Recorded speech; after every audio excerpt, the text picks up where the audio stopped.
Yes, people, we are back live. We are back live on the Sarcasm City TV YouTube for another edition of the Manchester United Liverpool podcast, Barbados edition with Beijing Reds TV, the OGs, Barnes and Pops here. Manchester United 15th.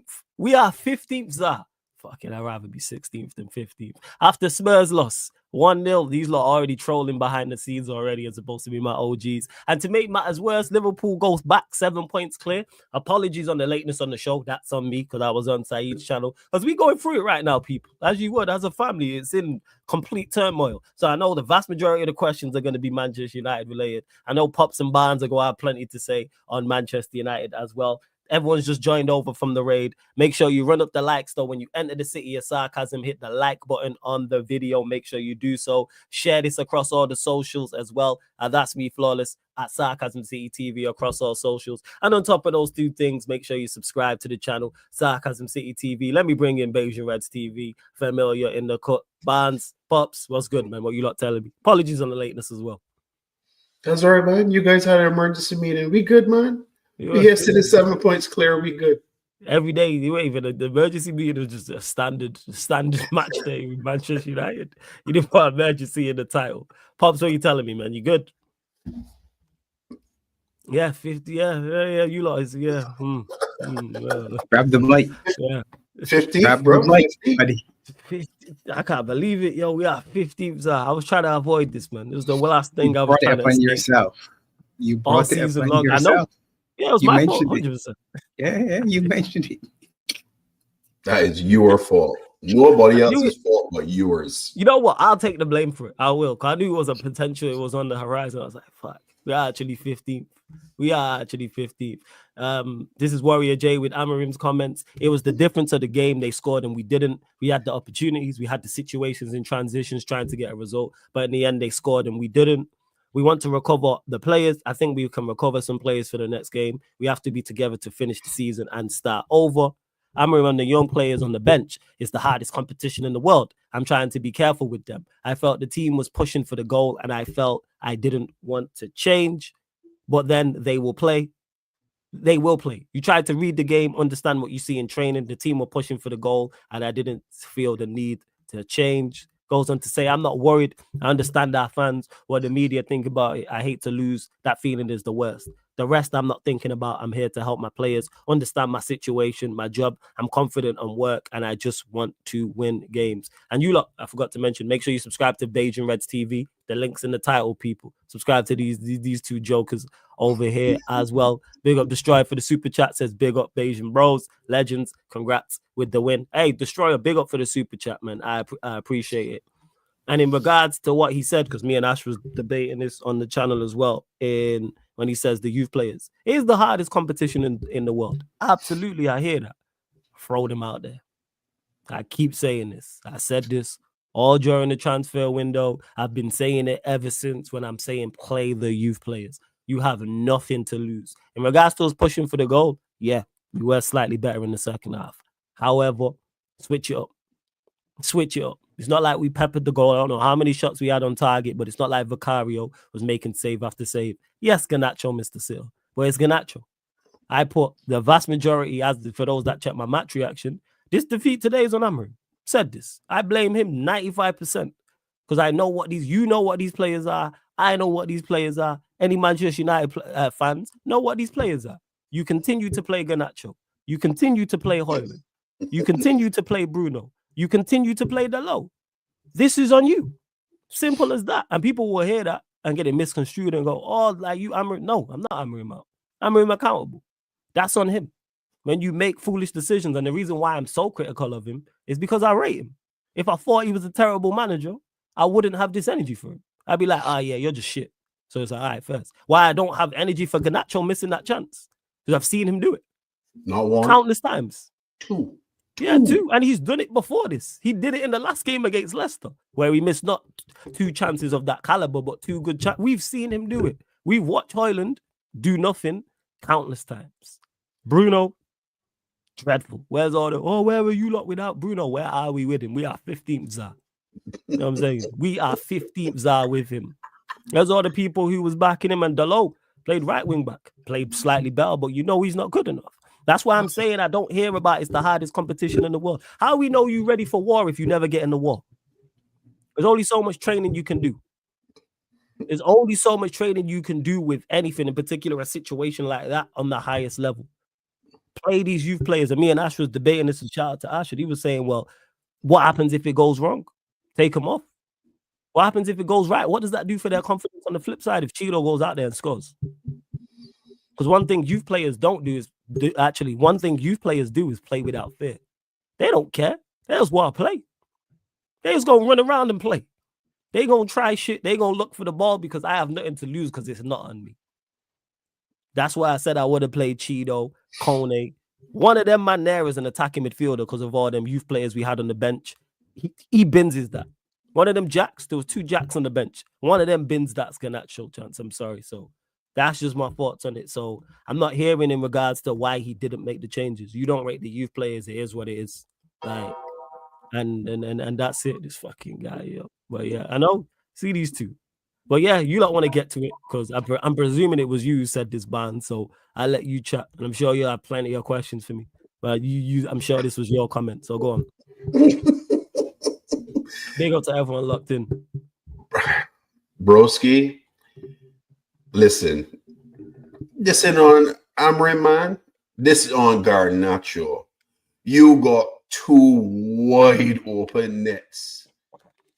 One in the first half, one in the second half. And you decide to hit the ball and it end up in Los Angeles. Both times. Yeah, just hit Eddie over there. Eddie's over there. He just found it. It just hit his front door.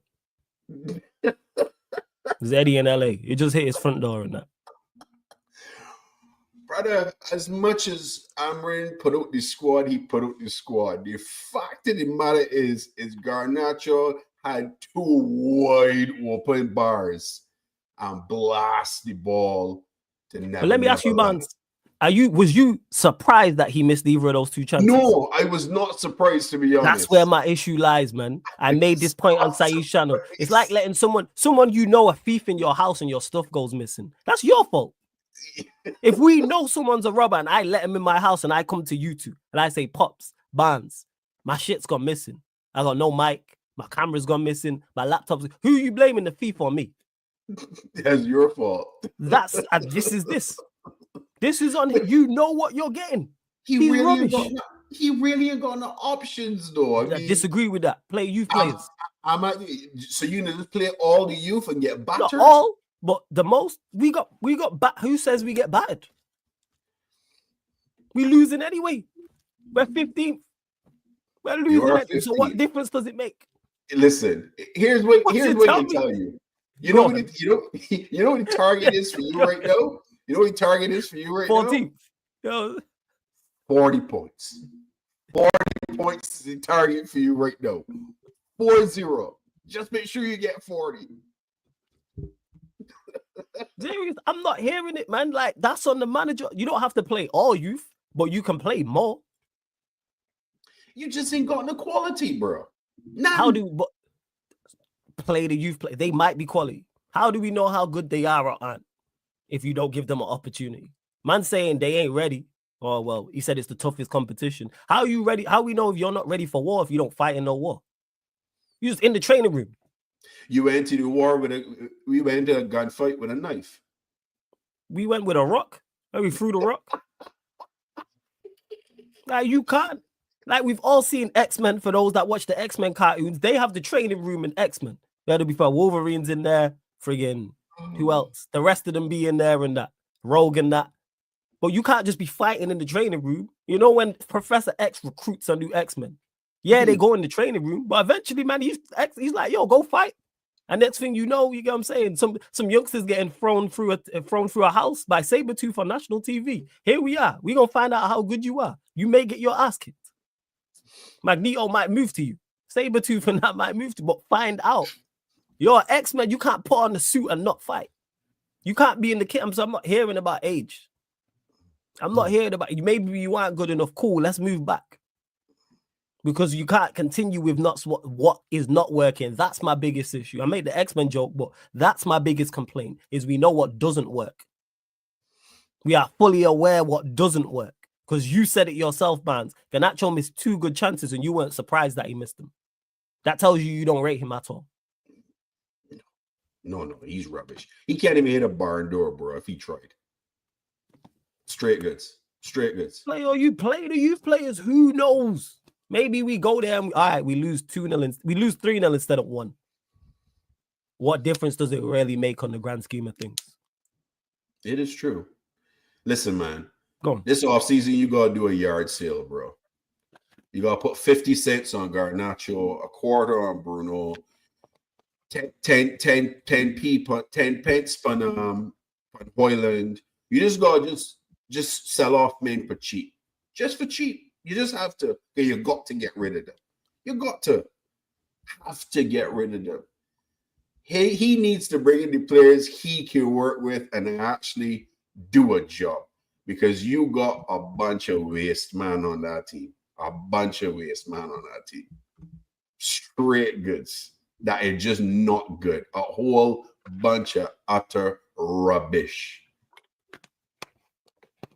I surprised the scoreline wasn't more than 1-0, to be honest. And I can give you a little bit of credit. Second half, you did play better. 100%. First half, you were utter nonsense. But again, when you can't take your chances and put them away, these are the results you're going to have. But you have to have quality players.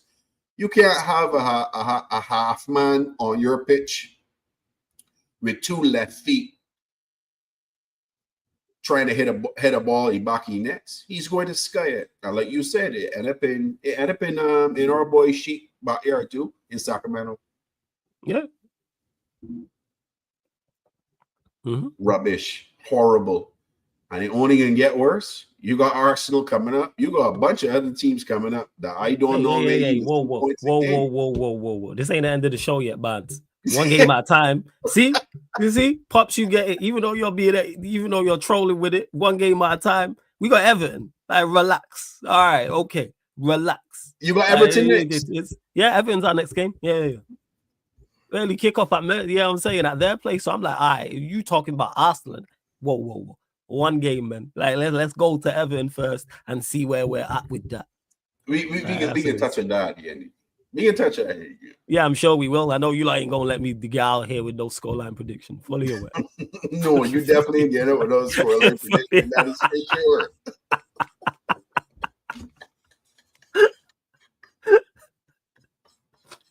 Oh, Jesus. Oh, you already know where you're, Jay, from the start. Pops, what you say, man? I'm sure you got things to say. So yeah, the floor is yours. Nah, I just hear the music in my head right now. Ali Alejandro. Oh Nana, what's my name?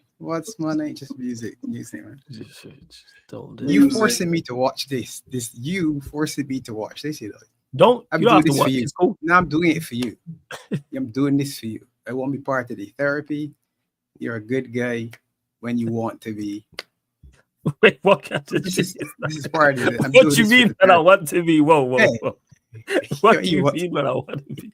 I'm a good guy all the time. What do you mean? What's going on? It's questionable. As far as questionable.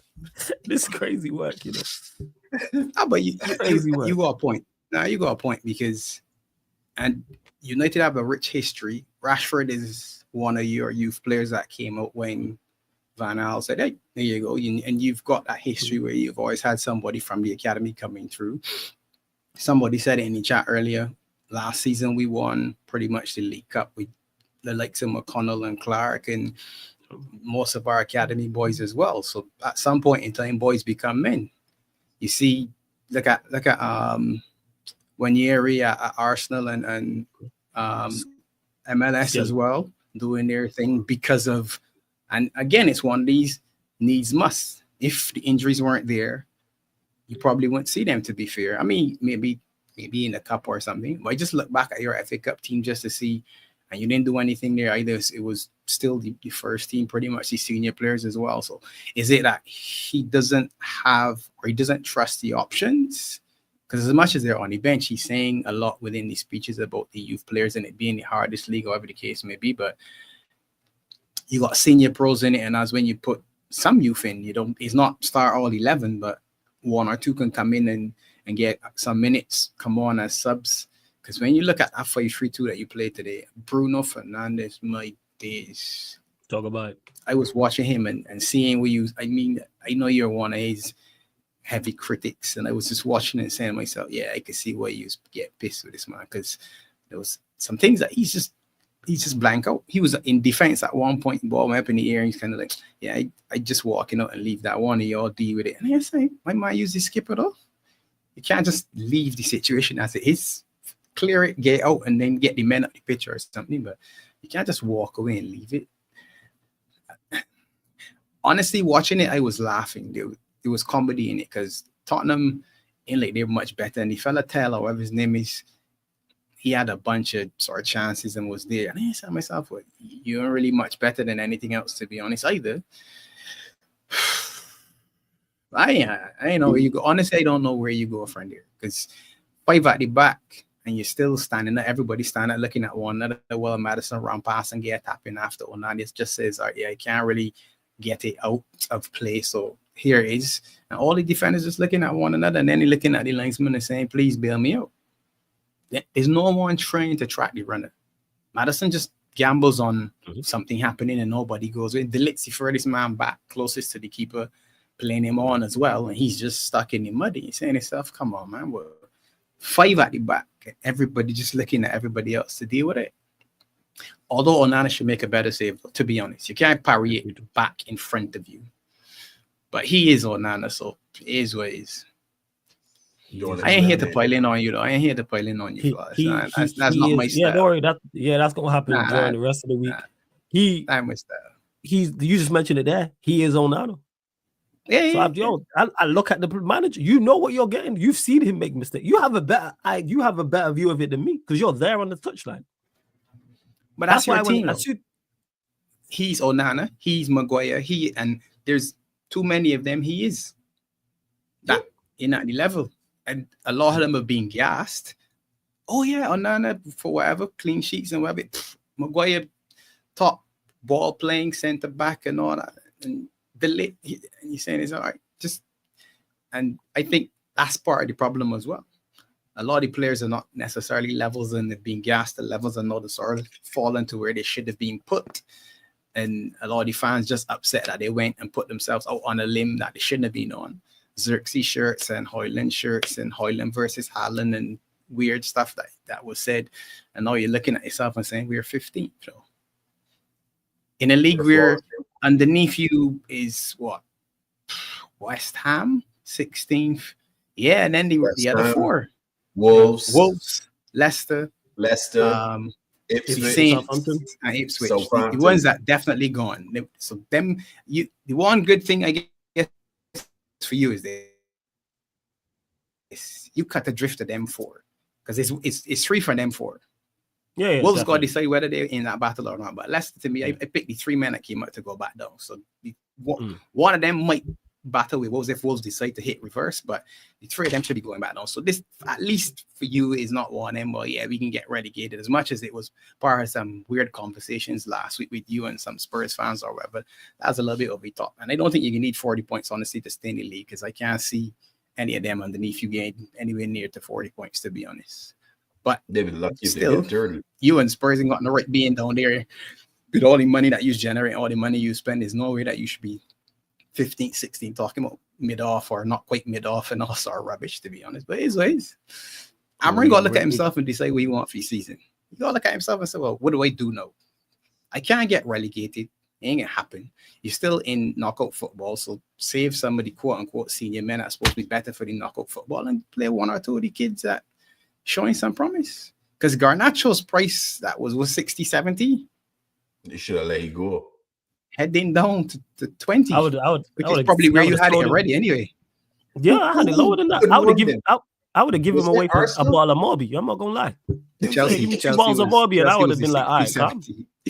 Chelsea was the one that wanted Garnacho. Chelsea and Napoli. Yeah, that was a link. Yeah, and then you should have let him go. You should have just sell him. I was screaming to sell him when we rejected the bid from Napoli because Chelsea didn't actually make a bid. We was haggling over the price, but Napoli made a bid. We should have done sold him.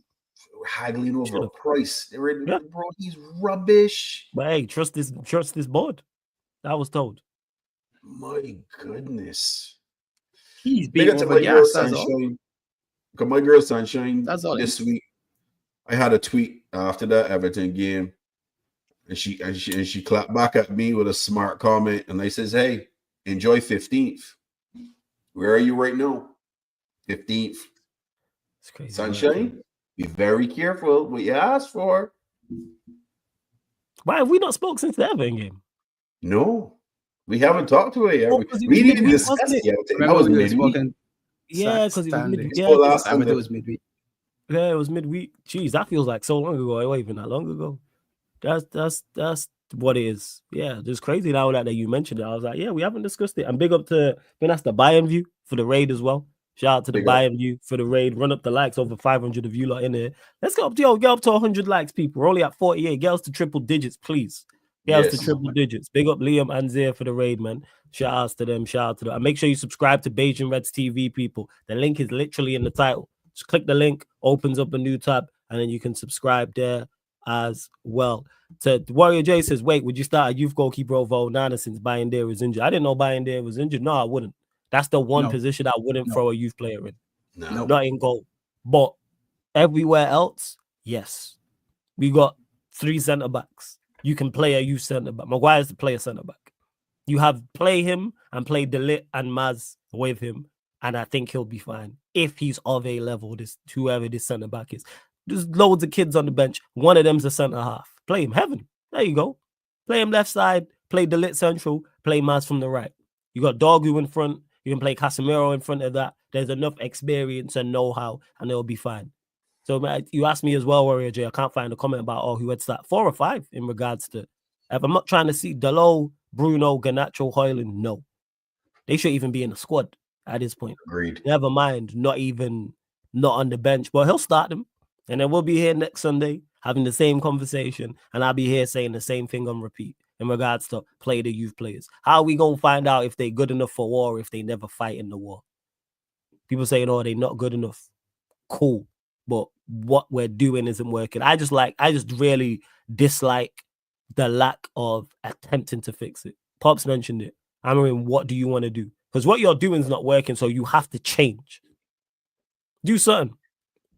Switch it up. And to me, personnel is the easiest thing to do, because you ain't going to switch the system, which I get. Change the personnel. Otherwise, we're just going to keep losing. And we won't get relegated, but you just keep losing, and then you're just adding pressure to yourself at the start of next season. Yeah. And same with the window. The window's got to be on point as well from everybody. So everyone's just keeping pressure on themselves from the top of the club all the way to the manager and the players who then indeed come in. So today he says, well, I don't know why I didn't bring Conchito earlier. I ain't got a clue. Big up to the Bayern view every single time, man. Big up to the Bayern view. Every single time. Who knows, man. I don't know. You know what I'm saying? I'm at a loss in regards to what the manager's gonna do. Because we just kind of in limbo. And the thing is, as bad as we are, there's still stuff to play for. Yeah, you got FA 2 Cup cups is still to play for. FA Cup's there, Europa League, and this is not me saying we can win them, but I'm saying they shouldn't be in the mindset of the fans that is far gone. The manager should be looking at those two and the players and going, we have a chance to at least try and rectify the season, because United leave with a cup and finish 15th, 16th. Terrible Premier League season, but hey, you know what? We picked up a trophy. And it's a way back into Europe, because FA Cup is Europa League. Europa League is Champions League. And then that helps you also next season in regards to, Amram could not save himself, but as bad as we've been, if you go win a trophy, it alleviates so much pressure. Takes away so much pressure without your players if you go and pick up a trophy. Yeah. It's like, right, he did something. Kind of like what Ten Hag did.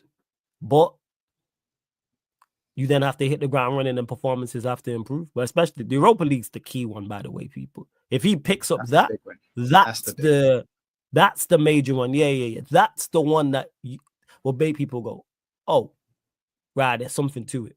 Like FA Cup's there, but Ten Hag did that. And it's still an achievement because, certain teams are half a decade without a trophy. However, the Europa League is the one that you got to look at. And to Bizasta, I'm not saying we do win a trophy. I'm not saying that. I'm just saying what I said was you might have missed the start of it because you might have just joined. I'm saying the manager should be in the mindset of that. The players should be in the mindset of that. That's why I don't like this writing off of the season. The acceptance that this should continue. That I'm going to play the same players. We're going to put in the same average, below average to poor performances, and we're going to continue to lose, and it's just get to the end of the season. Like, that's why I dislike. Like, there ain't even an attempt. Yeah. And to Braff, who says thoughts on Anthony's resurgence. Good. I hope he continues to ball out. We need the bread. Good. I hope all our lone players ball out. I heard he got man. Did he score today? I heard he got man of the match the 2 games before that. I heard he bagged the volley today or something like that. Good. Same way I want Rashford to do very well at Villa. I want Malacia to do well at PSV. Where he's at is his level, though. That's his level. He's not don't make too much. Don't make too much of that, man. We trying to sell him bands. You know what I'm saying? I'm trying to get rid of him. Don't add too much logic. All I'm hearing is he played well. Manchester United are the problem, and I'm cool with that narrative because we need to get bread for him. So these lone players keep it stepping. Hey, he's playing well. We're the problem. Cool. No issue with that. Yeah, he got a goal and it's good. I hope that continues. And he's playing. Chelsea could play them in the Conference League, so I hope he knocks them out. Because Chelsea can get better in the Conference League, so I will be there for that. I'm saying Anthony Winner at the bridge, please. Because that will drive his price right up. Drive his price right up if he does that, or if he plays well or something like that. But yeah, that's what it is, people.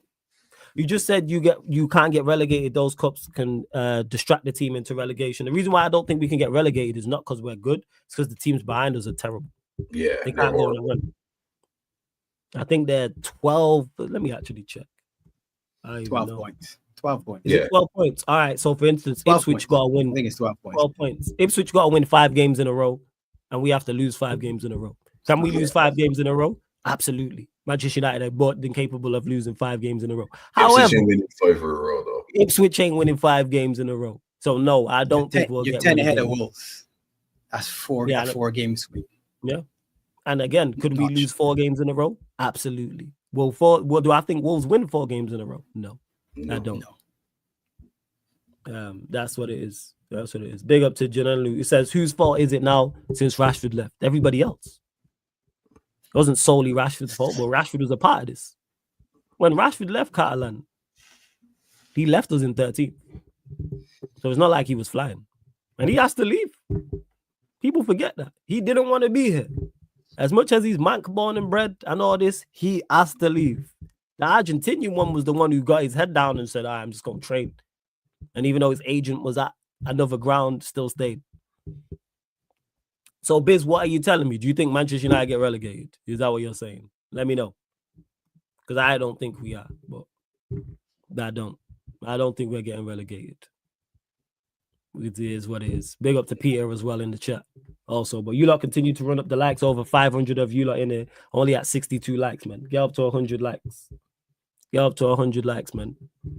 And hit the subscribe button. Again, make sure you subscribe to Beige and Reds TV as well. Exactly. That's why I ain't even worried about it. Flores, who do you think should take the blame for the whole situation you're in right now? Everybody. Everybody. But more so the manager, because he's the person I rate the most in the situation. I don't rate the players highly. I've made it crystal clear what I think of my board. So I don't expect too much from my board. And I don't expect too much from these players. The reason why I'm heavily critical of Amorim is because I rate him. I think you're a very good manager. You're an intelligent man. I've seen what you've done prior to this. I've seen some of the things you've done here. I've seen performances you've put in. I've seen certain things you've done, like dropping the 2-star players in a Manchester derby from the squad. I've seen you do these things. Go to Anfield, do what you did. Go to the Emirates and do what you did. I've seen these type of things. So there is something there. So the reason why if I don't rate you, I'll just be like, all right, whatever. This is why you don't hear me. I just say, yeah, Bruno. And just keep it stepping. Like this is where it's like he's legit. You know what I'm saying? I describe him using him. I just like, yeah. That's him. So that's where I'm at. It's like an artist. Like if I don't rate you as an artist, I'm not going to expect you to make good music. So I'm not going to be critical of good music. I expect your verses to be trash. Your hooks are going to be terrible. Beats it. But if I rate you as an artist, then you come with some foolishness. I'm going to tell you that. Because like, now you bad in it. That's why I didn't criticize Garnacho. Go watch my watch along, people. Pops was there in the chat. When Garnacho missed that chance, the one in the first half, it panned straight to Amorim. I said, this is your fault. I blamed Amorim like he was the one who put it over the bar. Because you put him out there, knowing he does this consistently. This ain't a one-off. Garnacho been doing this.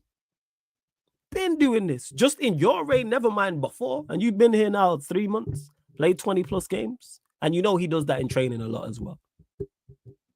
So that's why I blame. Same with Højlund. I can't blame him. I think Højlund's the worst striker in the league.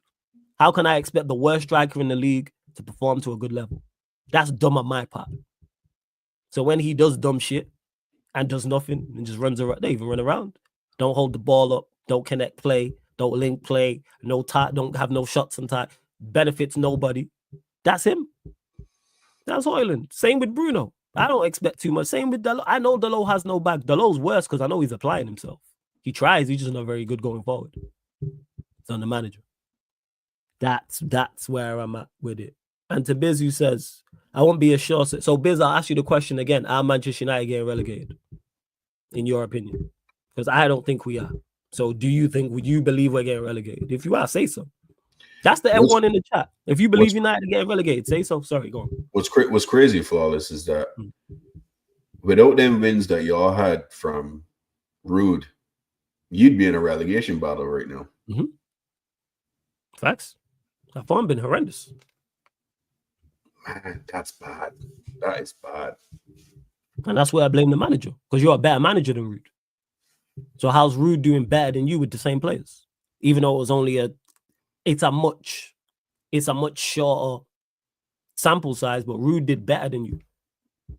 I don't expect much from Rude because I know what Rude is. That's why I didn't expect Rude to, when he took over as interim, to like tactically change things and look for a system. It was straight vibes. It was first day out of jail. That's what it was. It was the first week out of jail. Like, you ain't on nothing. You just happy to be out. That's how I looked at the Rude situation.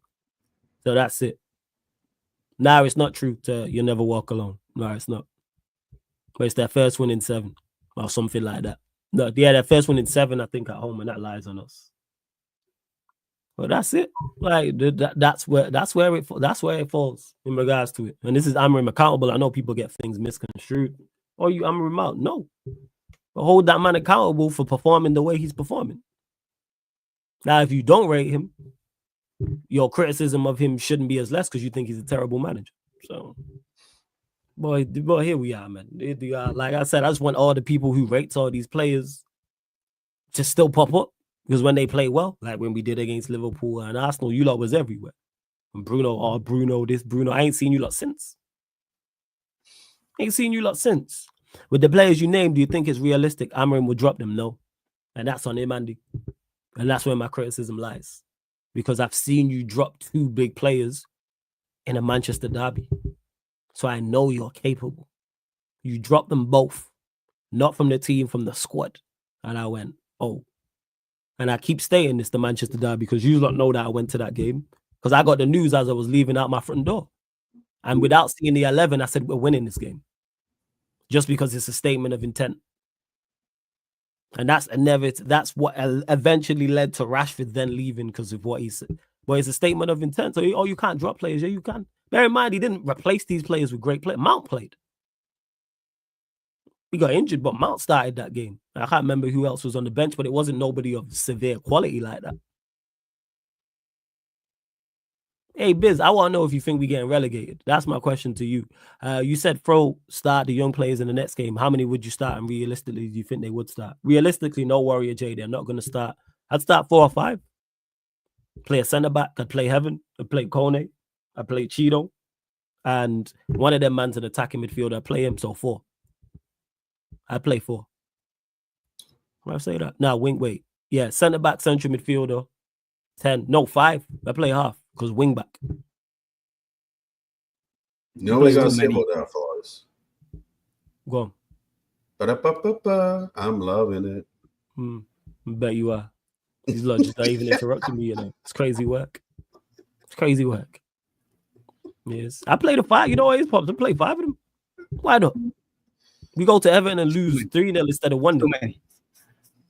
Everton's gonna be hard. 5 is too many, I think. We gonna struggle anyway. Yeah, the Everton would be a tough one. It's gonna be Yeah, a very tough one. At I think Goodison, 5 would be too many. So what you saying 4? Yeah, 3? and you just said center. That's a lot of pressure. If you're I playing think them as a 2 wing back or max. something, it's different. But if you're playing a center back and a center midfielder, you're asking a lot of the kids. You're asking a lot. Yeah. I think Cool. 2 max flawless going into that part. I'm tired of these, but that's the way I've had it up to here. Play them. They do no worse than Bruno. Kone plays no worse than Bruno. Yeah, But he's a skipper, isn't he? He should not be the skipper. Respectfully, To be honest. couldn't care less. He shouldn't even be in Merseyside on match day. Never mind being in the squad. Wow, Performance is terrible. He is struggling that game with the physicality that Everton are bringing. Andy said Everton are physical. Me and Ash was having this. These players I mentioned are not physical. Hoyland ain't physical.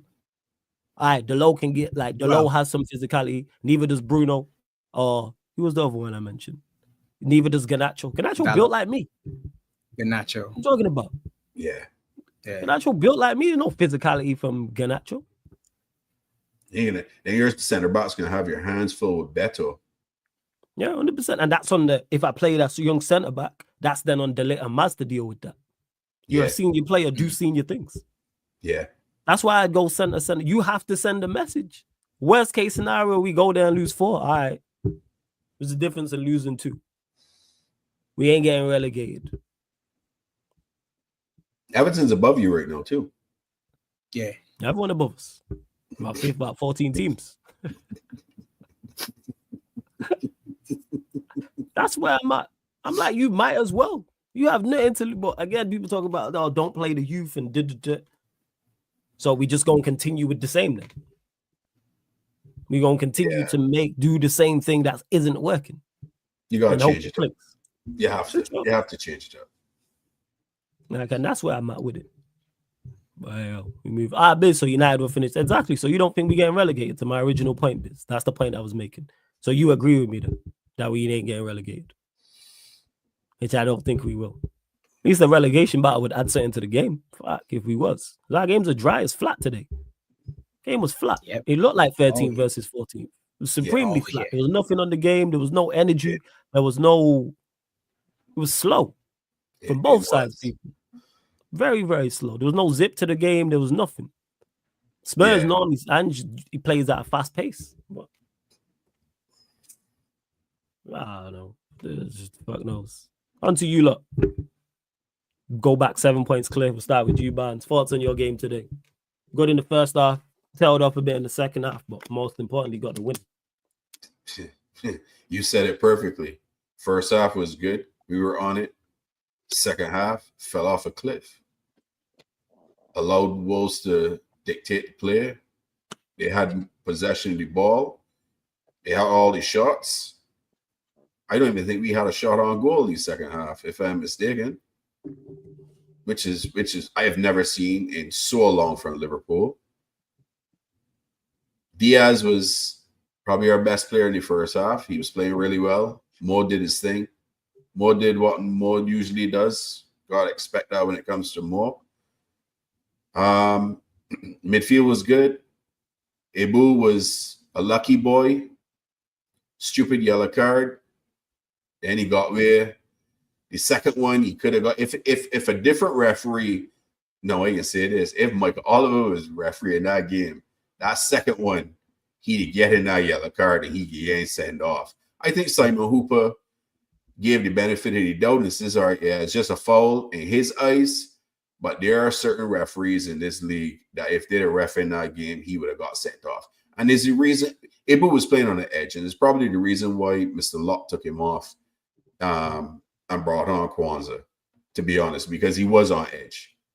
He was being super aggressive. And I'm okay with that. But when you're on the yellow, you got to be a little bit more cautious on what you're doing and don't be so rash, in my opinion. But yeah, tale of two halves. But you know what, Flawless? You're going to win some ugly. Give me the 3 points. We got 7 points clear. We get ready for Villa on Wednesday. I ain't some of the fan base complaining about the performance. They want to see perfect performance and this and that. I don't care, bro, at this point in time. Just give me the 3 points and I good. That's all I want. 3 points and I good. Yes, I would like to see them do better and play better, but the result is all that matters, man. 3 and we move. 9 more wins and we got this league. Straight goods. 9 more wins, we got this league. I calm. Fair enough. I am not fuming now. Wednesday was fuming. If you're talking to me midweek, I was losing my mind. But I good now. I good. I still think Michael Oliver's a pussy hole, but that's it. Pops, what you saying? I don't agree with the Ibu. As much as the Wolves manager had a lot to say about it afterwards, which is actually a little disappointing because if you think that was a yellow card, then you yourself are telling the referees to get more players sent off. Now, Ibu was stupid because he's a front foot defender and got a cheap yellow card for basically hugging a man. Just don't get that cheap one. Even if you get booked in a challenge or something, but don't put yourself in a situation where you as a front foot defender pick up a cheap yellow card for pulling back a man, which really wasn't necessary. And then you got people looking at it and saying, oh, look at that, Liverpool were lucky and all the other rubbish that can come. Oh, look, the VAR. And yeah. Shut up. Had enough. Tired of it. But I guess the coach, is looking at it and saying, you know what? Yeah, I've seen how things can go wrong. Let me bring you in, send out the youngster who probably had a best half of all the defenders, arguably, in the second half. The funny thing about football is, and Van Dijk made a comment I found interesting, because if you think of the second half, Salah's offside. Again, one of them ones that you look at marginally. And for me, you're playing on the wing, you should never be offside. So I pissed with Salah for being offside for now. You're on the wing, you can see everything to your left or right, whichever side you're on. You can't be offside. For me, it's a fine. That's me. Every week you offside on the wing, as you tell him, yeah, that's 10 grand fine. Put it in the kitty. The charity can be happy at the end of the season. That's me. You're looking down the flipping line. You can't be offside as a professional. Sorry. I ain't having it. And people said, somebody mentioned just now that they didn't show the lines. All right. Yeah, whatever. But that's the margin. He's onside and he scores as 3-0. That game done. Jota runs in the box and instead of diving, rounds the man and scores. Or let's say go to Diaz and we score. That's 3 or 4. And again, the game done. Conversation that we have is totally different. And yeah, people can say, well, if all of those things happened before Wolves then supposedly got on top, as some people are saying, oh, we were hanging on, or whatever the case may be. Now, you know what's funny? Centurions, Invincibles, treble winners, Liverpool 99 points. All of them we remember as high flyers and winning and doing all this. How many games that win 1-0 or 2-1 or in the 99th minute get one that hit somebody ass and go in or off the shoulder or something stupid? How many of them? A lot. Yes, but we glorified the history and say, yeah, it wasn't always 4-0. The Invincibles drew 12 times. 12. Yep. For some people, that's the best team in the Premiership ever. They drew 12 times. We won the game. And it's, oh my God.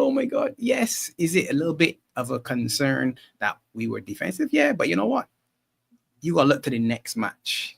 Because to me, all this is sequential. I'm looking at the coach and saying, all right, is this you pulling players and saying, all right, Villa midweek, Endo go on and just shut down the shop. Last week, I made a mistake. I brought on Jota. Well, midweek, Jota came on as a striker when I should have brought on a defensive midfielder or an additional defender. And we probably don't concede to Everton in the last second or whatever the case may be. Maybe. Oliver would have still made sure. He said, let me pull it and change it and say, bring off the attacking player, put on the defensive midfielder and say, all right, you know what? As good as Wolves were in the game, let me be honest, it was Cunha. That's the one man that you needed to stop. Everybody else to be was just there or thereabouts. Cunha was really the danger man. And if Gravenberch closes out Cunha properly on the shot, instead of jumping up in the air, to be honest, again, stay on your feet. You saw yourself way too short on that. Cunha got class, used you, then curled it past Ali. And again, I vexed because Ali got another goal past him, and the clean sheet agenda is mine all season long for my guys. So, I mean, it is what it is. 2-1, we move 7 points still. You say what you want. Let's flip it around. Let me not have a shot in the first half, and they score 2 in the second half. You know what? Again, the conversation different because the last thing you saw was Salah scoring the winner. It's just weird how you see things. Bigger crap. Yeah. Not having it. We got to talk about Jota. It's true, Pops. You see, he was a criminal, flawless, a criminal. There was no reason for him to go to ground. Zero reason. All he had to do. Oh, you're talking about when he went past he dived for the. He dived. I was like, my man, what you doing? He got the defender sold, you know. He defended long time in the slide. Long. He defended slided from long. And I hear saying, yeah, that's an easy one, Jota slip past it. When he went down, I said, yeah, well, it got to be a penalty there, man. Because I thought so too. Obviously, he pulled him over. And I see at the other side, I said, for heaven's sake, man, what are you doing? Come on, man. And the thing is, he's supposed to be the good one. No. When you say, all right, Jota's the man that you went down the middle. You sell the defender, gone. Finish it now. Finish it. Yeah. All he had to do is to just keep running, and he slot that ball past the keeper. Easy. That's an easy goal. Or let it run to Diaz. Or let it run to Diaz. Square him. Yeah. It was just criminal for him to having to do that. I was like, nah, man. That was just completely uncalled for. Pops is right. Moore was horrible too for being offside because he should have never been offside in that situation. Absolutely not. But hey, we get ready for Villa. Top ball from Trent is right. But we got Villa. No Mr. Locke on the pitch. He buying. Is it because of the Merseyside madness? Is that what it is? The kerfuffle at the end. Let's get to it before we get to the actual game, man. Fault on the kerfuffle with Jones and Decore and everything that happened at the end of the game before we get into the actual football itself. I love First off, flipping Michael Oliver softer than strawberry shortcake, brother man. Because I don't know, you want to send get a man a red card for shaking your hand aggressively. Didn't Pep Guardiola do the same thing to you a few years back? And was sarcastic to your face. But no red card at that point. But Mr. Luck, you a firm handshake, like what men do, firm handshakes. And because you're a strawberry shortcake and cookie crumble, you're gonna go and stick your hand in your back pocket and get him out a red card, regardless of what he tell you.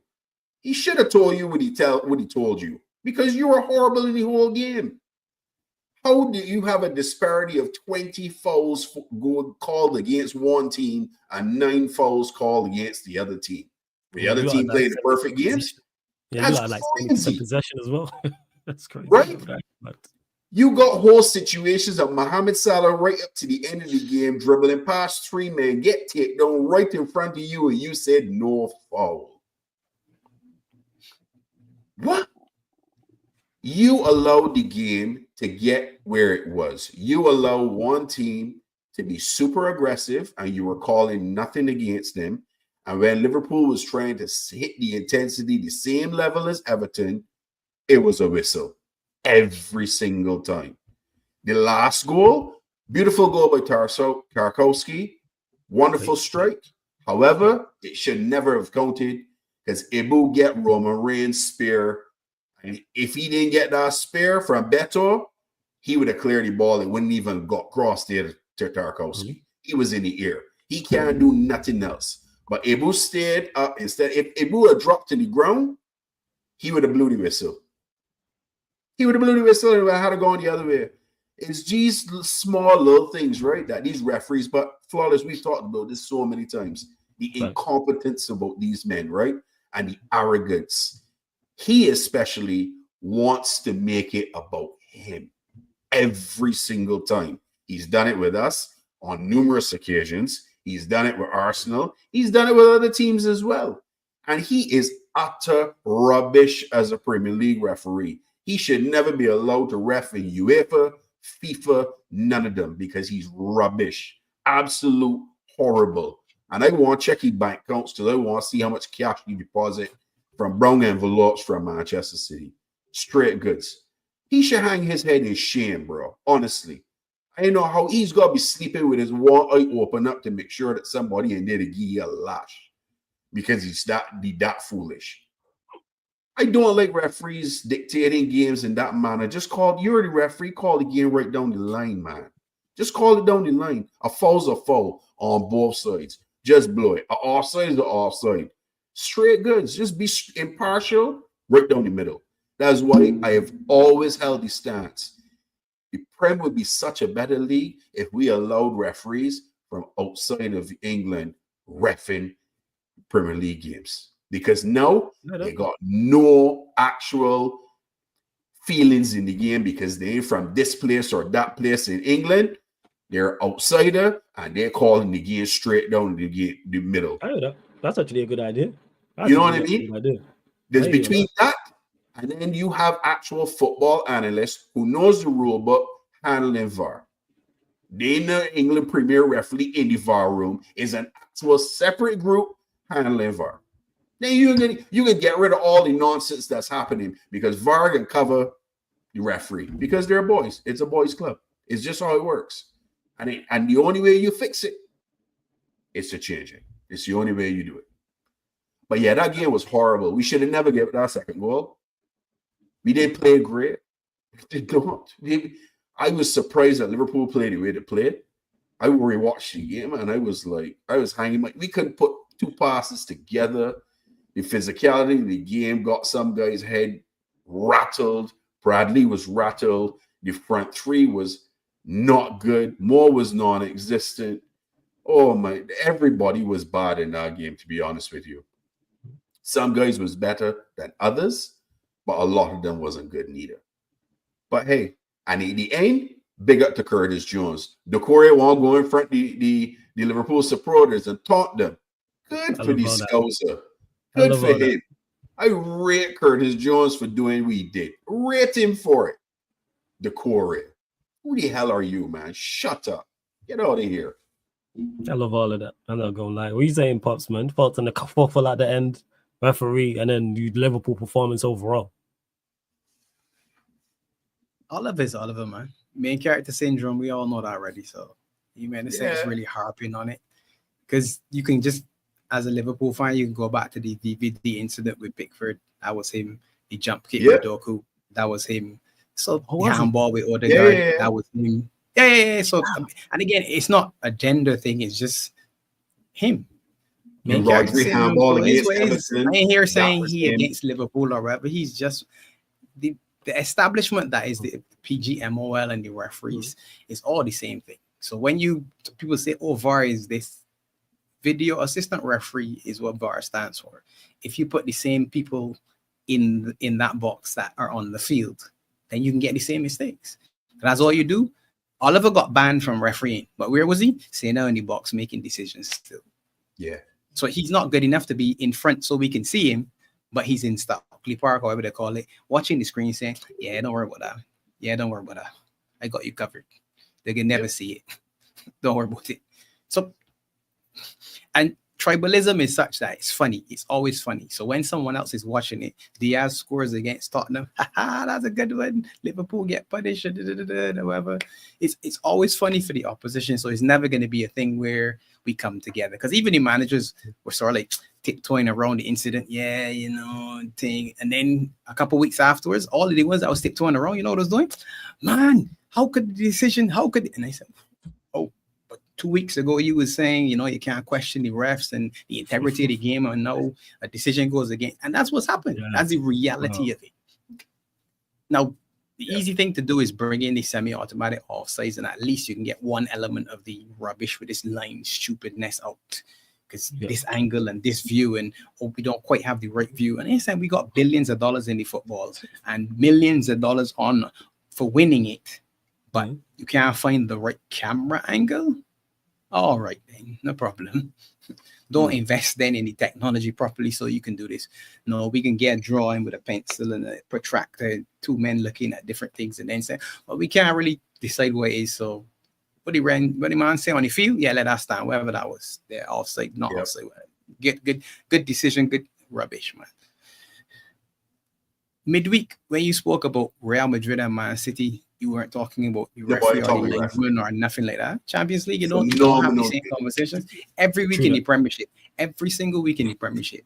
And it isn't a Liverpool thing all the way down to Southampton. Everybody got one. Everybody. Small teams, and everybody got one. Oh, look at this. Look at that. Check this. Check that. Everybody. Not you, that man was good today. Oh, see the little dribble this man do that was quality. Yeah, we get beat by a better team. Because at the end of the day, that's what you want to say. Credit to Moisey, because Beto was rubbish. People saw this Beto kid, oh, he can't play. All of a sudden, Beto looked like a man reborn. Yeah, he does. Everton looked like they were stalled. Dyche said, you know what?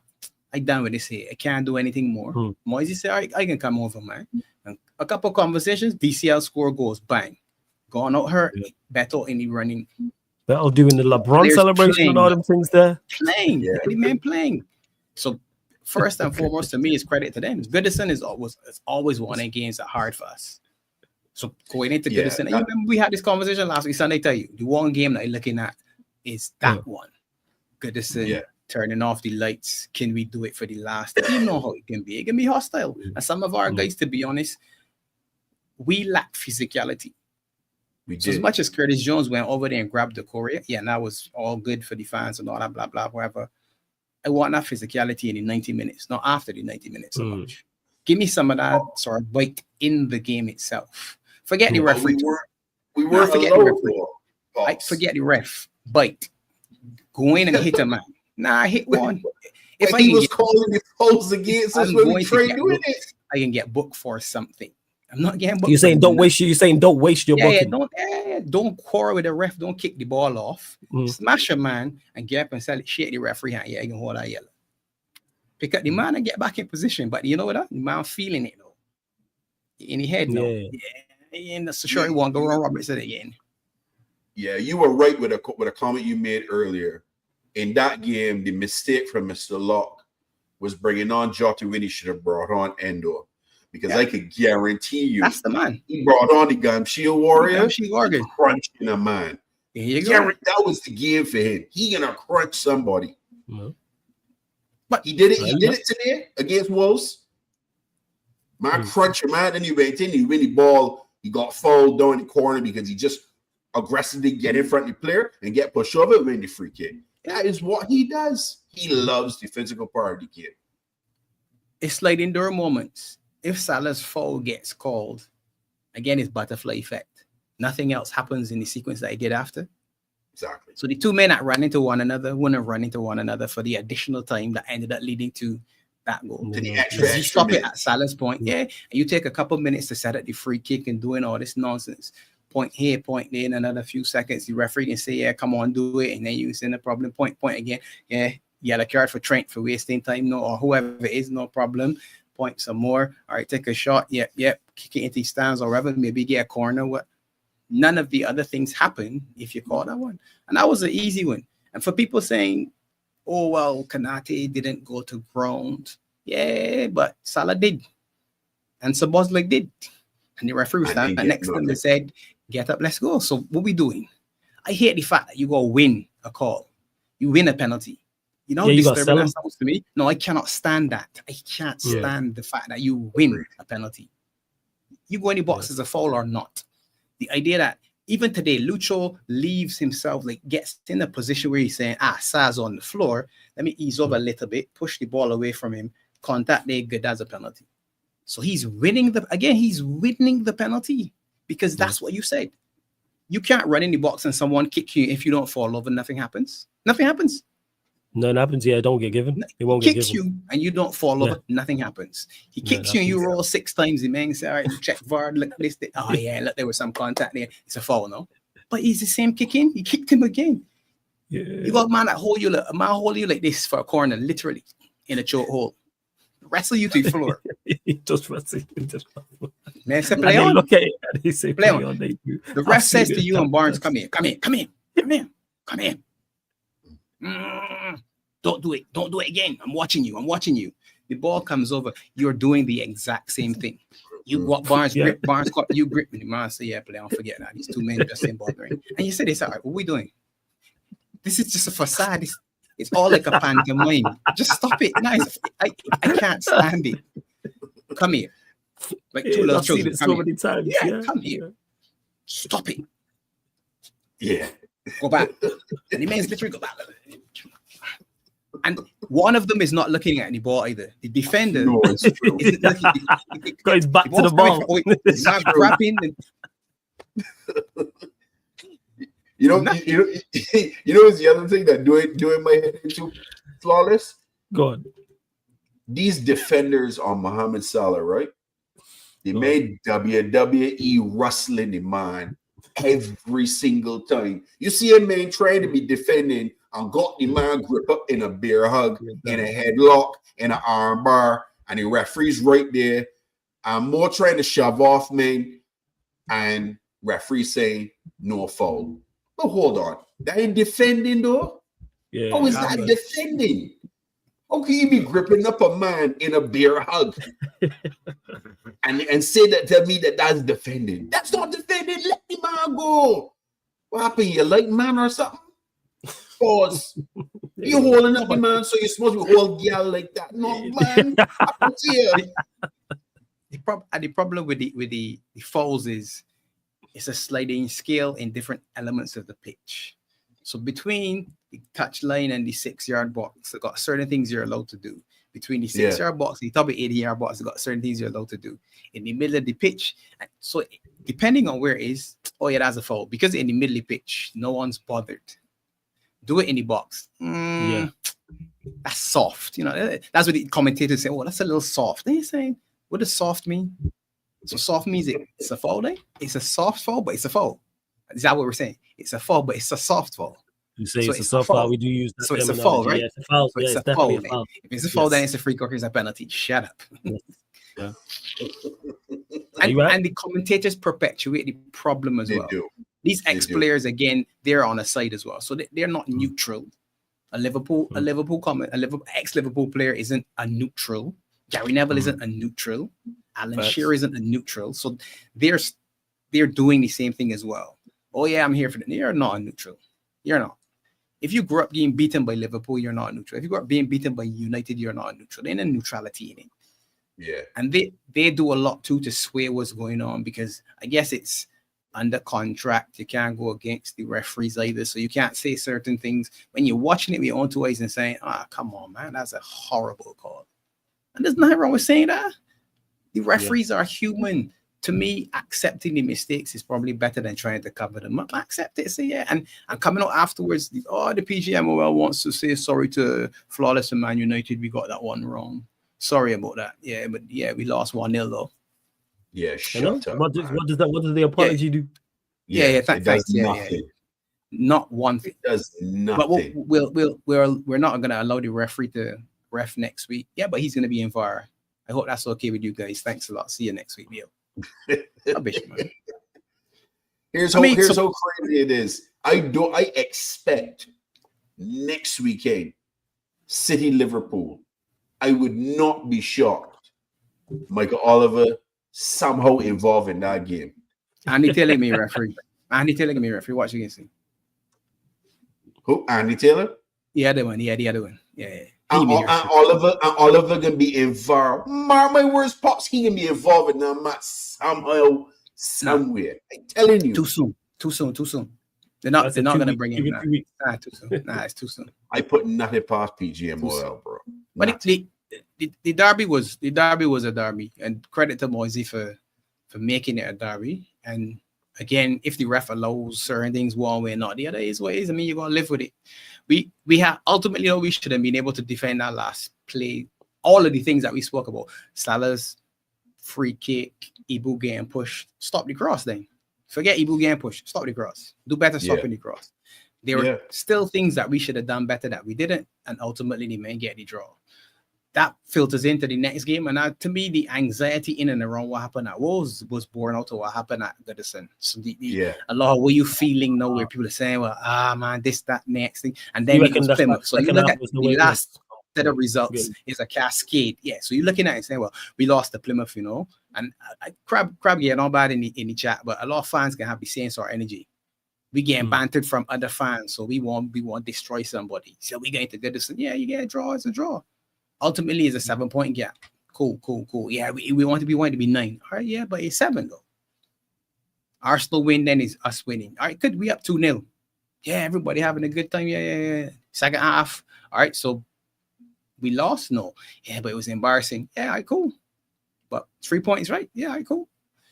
Is it a problem? Mentality-wise, for me, yes, a little bit. Because Van Dijk alluded to the fact that the two incidents, so Salah being offside and Jota doing his thing, would have meant we were up 3. Yeah. Which pretty much would have meant that the guys would have gone into park because Wolves probably would have given up at 3.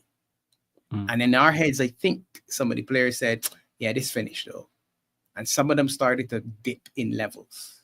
Now, that's an issue if you think like that on an ongoing basis. Some people were saying some people look leggy, other things, I don't know. But again, it's Villa next. Let me see what can happen. I figured there might be a couple changes, a couple maybe. And again, it depends on Gakpo's fitness. Yeah. Maybe Nunes didn't do enough to get his start, so Jota will start again. Depending on Trent and Brothers know who would start. So is Trent good enough to start again and do 60 minutes so you can start Trent and bring Bradley for the last 30 again? Is that what it is? So Warrior got here that we love to dominate for the full 90 minutes, but in the Premier League, Wolves can punish you and create dangerous moments against you.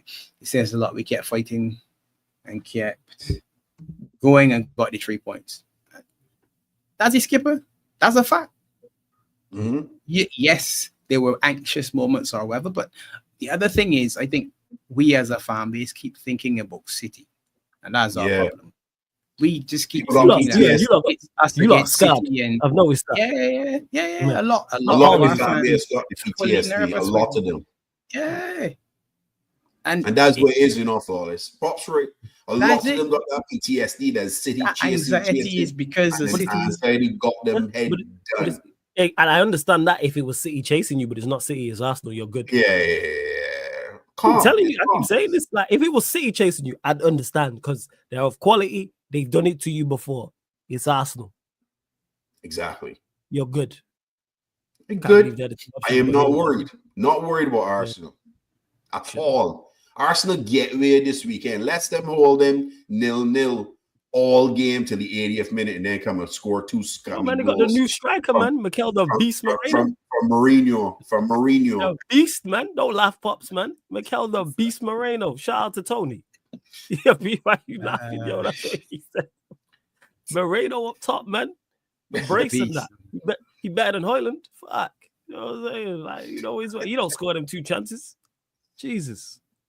But hey, Arsenal get away. They get away, but they gonna struggle. So I ain't worried about them. As far as I said, in City is Arsenal. I'm not worried at all. Well, like that's what it is. And Warrior J says, do you guys think Wolves tweaked their tactics in the second half, or do you think it was mistakes from your own end, or a combination of both? I think it's a combination of both. And he made some substitutions with some speedy players that was opening up in the midfield, and they were picking some sweet passes through the middle, and he was opening us up. But like Pop said, because we were comfortably in the lead, I think some players' levels dropped too as well, and that didn't help the situation. Kwanzaa typically is not our center back that we usually play with. Is usually be Ibu, so the defending to be levels would drop on that side, and they attacked on that side majority in the second half on Kwanzaa.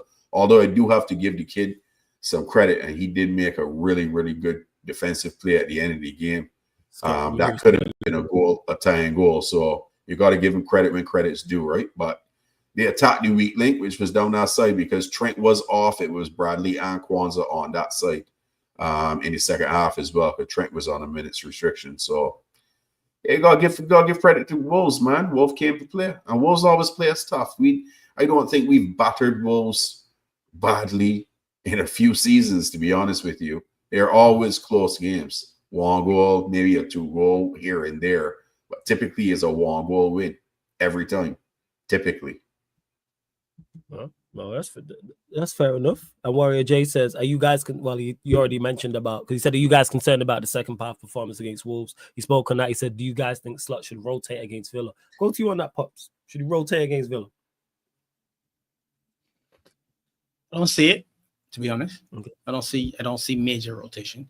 If I look at starting 11, today, the back five, one could argue Robertson, Costas, whichever one. But that's gonna be your back five. VVD and Ibu, Trent. Once he's good, it'll be one. And the left back, you're gonna go with Gravenberch and McAllister and Dom as your three, and then up front, it's gonna be more on the right.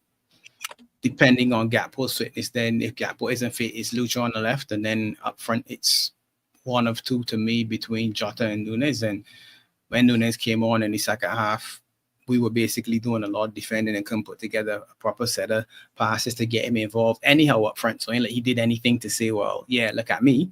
And Jota, to his credit, at least I can say this, he was involved in the first goal. It was his move.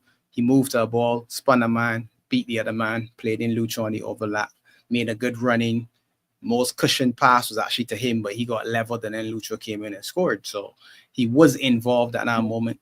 And you can see those three. That's the sort of football that you expect to see from them three. Quick, short passes, quick turns, get on the bikes and head into the box. And then you're in problems because Lucho can come inside, Mo can come inside, and Jota's already that center point. So any of the three of them could finish a move.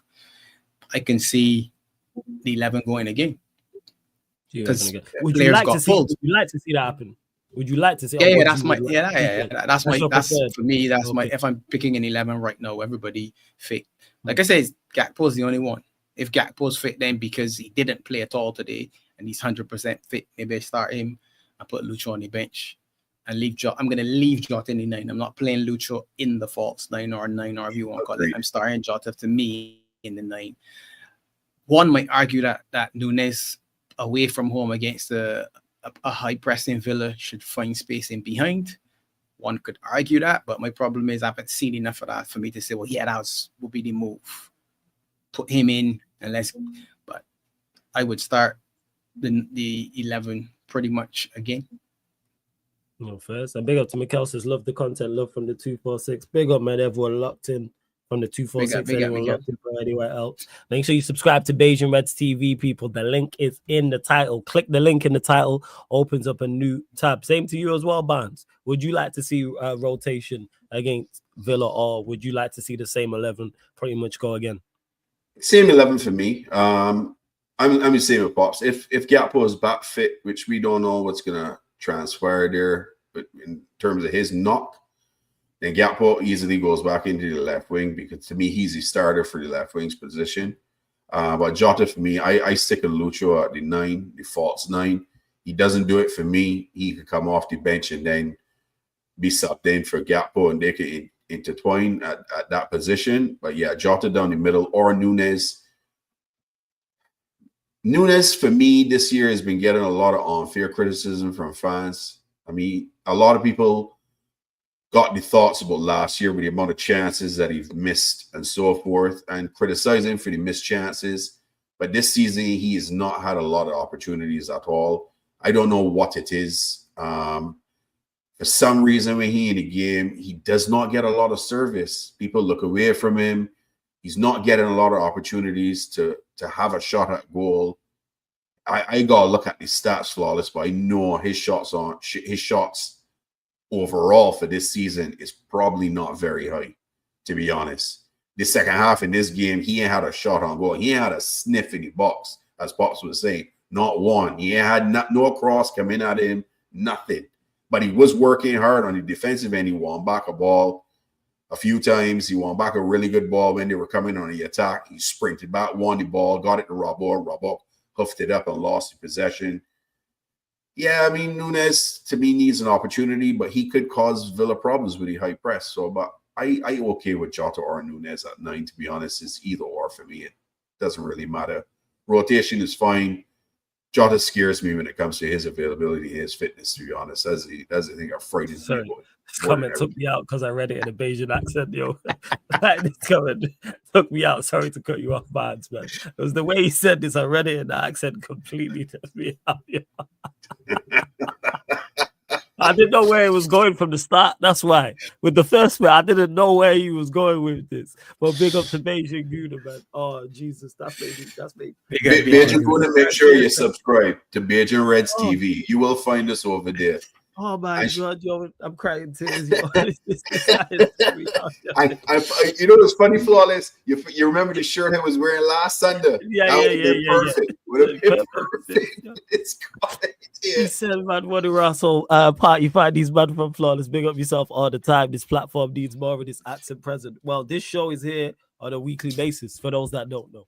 Every Sunday, 12:30 a.m. UK time, you get the Manchester United Liverpool podcast Barbados edition right here on Sarcasm City TV every single Sunday. And there's a playlist for it on the channel. And Bayesian Reds, like Barnes just mentioned, they're there on a weekly basis, providing Liverpool content plus more as well. So big up to Bayesian Guna, man, every single time. I see so many Bayesians in the chat, man, but big up to wherever you're at as well. So the link's in the title for Bayesian Reds TV, people. Link is in the title for Bayesian Reds TV. And big up to, hey, Crab, if you're about next week, I've been meaning to get you on anyway.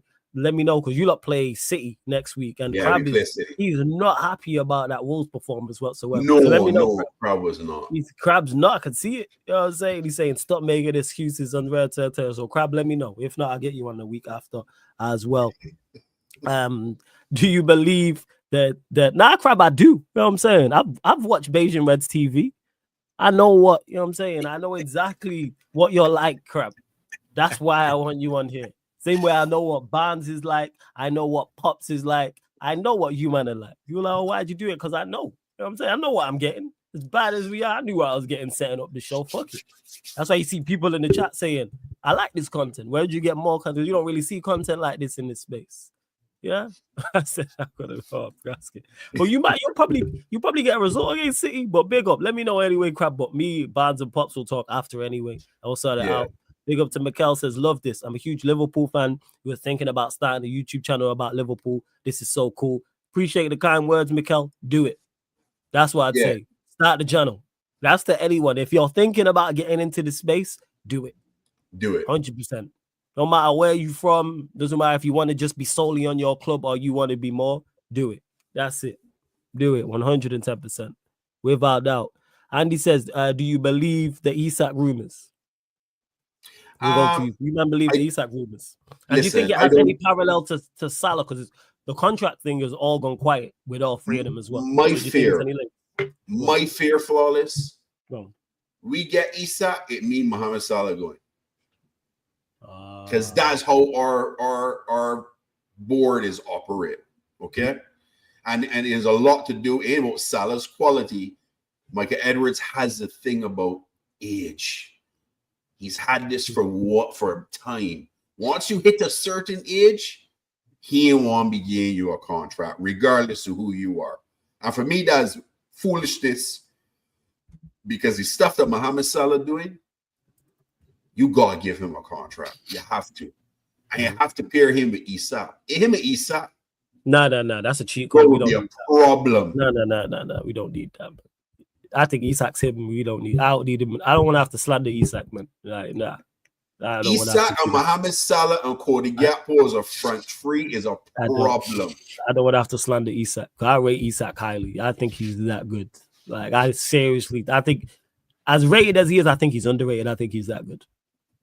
I agree with you. I don't need him at your mob, because then I don't have to slander him.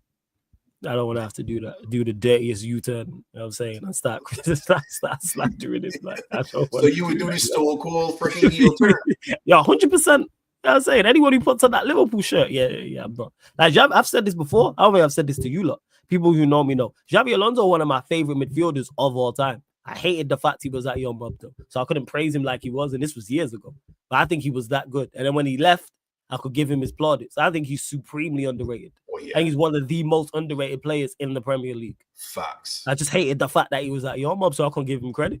I'm saying, I was calling myself Xavi Flo Alonso and all that. He was that good. This is after he left. I was saying, like, once he left. But yeah, that's why. He's crazy. You just said why, though. You just said why. Played for us. That's why. No, that's why he's underrated, because he played for us. Yeah, he was supremely, and I think because you weren't at that. If you would have won more and been at that level higher, I think you would have got more plaudits as well. 100%. Easy to disrespect all of our players because they weren't winners. It's easy to disrespect, and that's it. Yeah, we won the Champions League, but because we didn't win the Premier League, Mascherano and Gerrard and Alonso would have been that's one of the best midfields that you can ever see. That But midfield trio was they didn't win anything, so it doesn't matter, right? That's what it is. That's just how it goes. Yeah, don't worry with them. They may win nothing. Yeah, agreed. Isak will be quality though.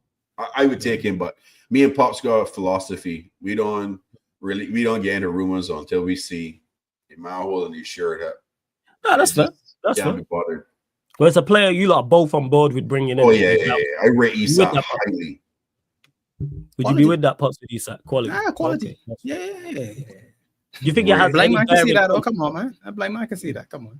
True. Do you think it has any bearing on a Salah staying if you were to bring in an Isak or just another striker?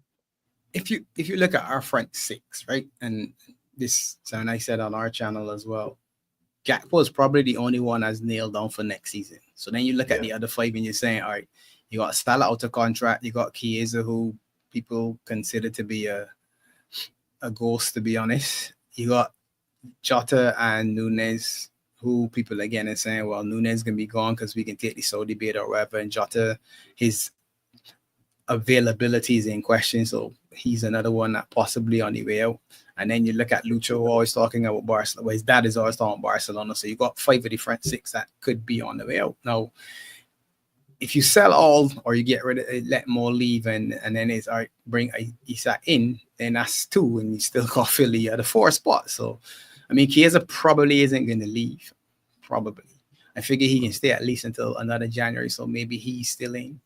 Then you got to decide, because you can't, I mean, much like you can just go and buy 9 players in the summer. So as much as you're saying, I'm ready need to get some players in, you only get 9 or 10. And if you look at us, you're not going to sell 5 of the front or get rid of 5 of the front 6 and replace 5 of them and still add to the midfield and still add to centre back and left back and goalkeeper, whatever. So yeah, it's one of them. That's why, to me, my focus is just on, all right, let me get the trophies this season, and then we talk about summer, man. Focus, because the windows are closed. Whether you link with Isak now or not, it don't matter, because he at Newcastle and he ain't leaving there to come to Liverpool until in December. So focus on what we got to do. And that's win. No. Yep. Well, that's funny. That's fair enough. Nah, I fully hear that. Leading before we continue, hey, we're still short. We still ain't even hit triple digits. 3 short of 100 likes. Gel's up to 100 likes, people. There's over 400 of you lot in there. Get up to 100 likes. Again, subscribe to Bayesian Reds TV. And when you enter the city of sarcasm, people, pay the tax, pay the toll. So all that is hit the like button and subscribe. So all you got to do when you enter the city, and it's free. Don't say that. That's all you have to do, man. It's the only rules of the city. Hit the like button, subscribe to Bayesian Reds TV as well. And to Bayesian Guna, yeah, when it's something Arsenal related, I'll shout you 100%. I have to definitely do some form of crossover or something like that. 110%. Without doubt. Flawless talking about people, the Belgians just call it hobby class. That's what we like. Hobby class, freeness. Pure freeness. Hit the like, hit the sub. Simple. That's all we need you lot to do. And obviously you lot have the small matter of City. Obviously you got Villa and City coming up. City. Yeah, Barnes, thoughts on the Villa game, and then following that, thoughts on the City game as well, because that's 2 tough games. Both road games too. Yeah, wow. So you're in Birmingham and then in Manchester. Okay. Yeah. Villa is a weird team, you know, because some weeks Villas look real good and beat better teams and win convincingly and play some fantastic football. And then there's other weeks that Villas just look like utter rubbish. And I don't know what it is when it comes to that squad. I don't know I don't think they have a boatload of injuries. I don't know. I could be wrong. The chat could correct me if I'm speaking out of context there. But Villa Park is always a tough place to go. But they also don't play like the last team that we played in terms of the Toffees. So I feel we can get a result at Villa Park. I think we'll get a result at Villa Park. I think we go in there and we win, and then we got City on the weekend. Haaland apparently is out injured, which is kind of a good thing. I still think we beat City regardless, in my opinion. And I don't think City is the same team, and we beat them already this season. And I think we go to the Etihad and beat them again, to be honest. It'd be the first time we beat them in a long time, at the Etihad, but I think this is a season that we win both head-to-heads against City. City's struggling defensively, and I don't think they can handle our offense with that defense, to be honest with you. Without Haaland, man, you got some players that have to seriously step up against our defenders in order to cause us any problems. They can be an entertaining game. I can't wait for it. But yeah, I think we win that game too. I think we got both wins coming up next 2 games. That's fair. What you saying, Pops? Villa away, City away. Good away record. Unbeaten away from home. I think it's at 9-4. 9 wins, 4 draws. So saw Villa struggle against Switch on the weekend, which was a little bit of a surprise to me, to be honest. That's what I was talking about, Pops. And Coupon busted up. It weird. Yeah. Big coupon buster, because that's one of them bankers, to be honest. A lot of people say, yeah, Villa smashed that easy.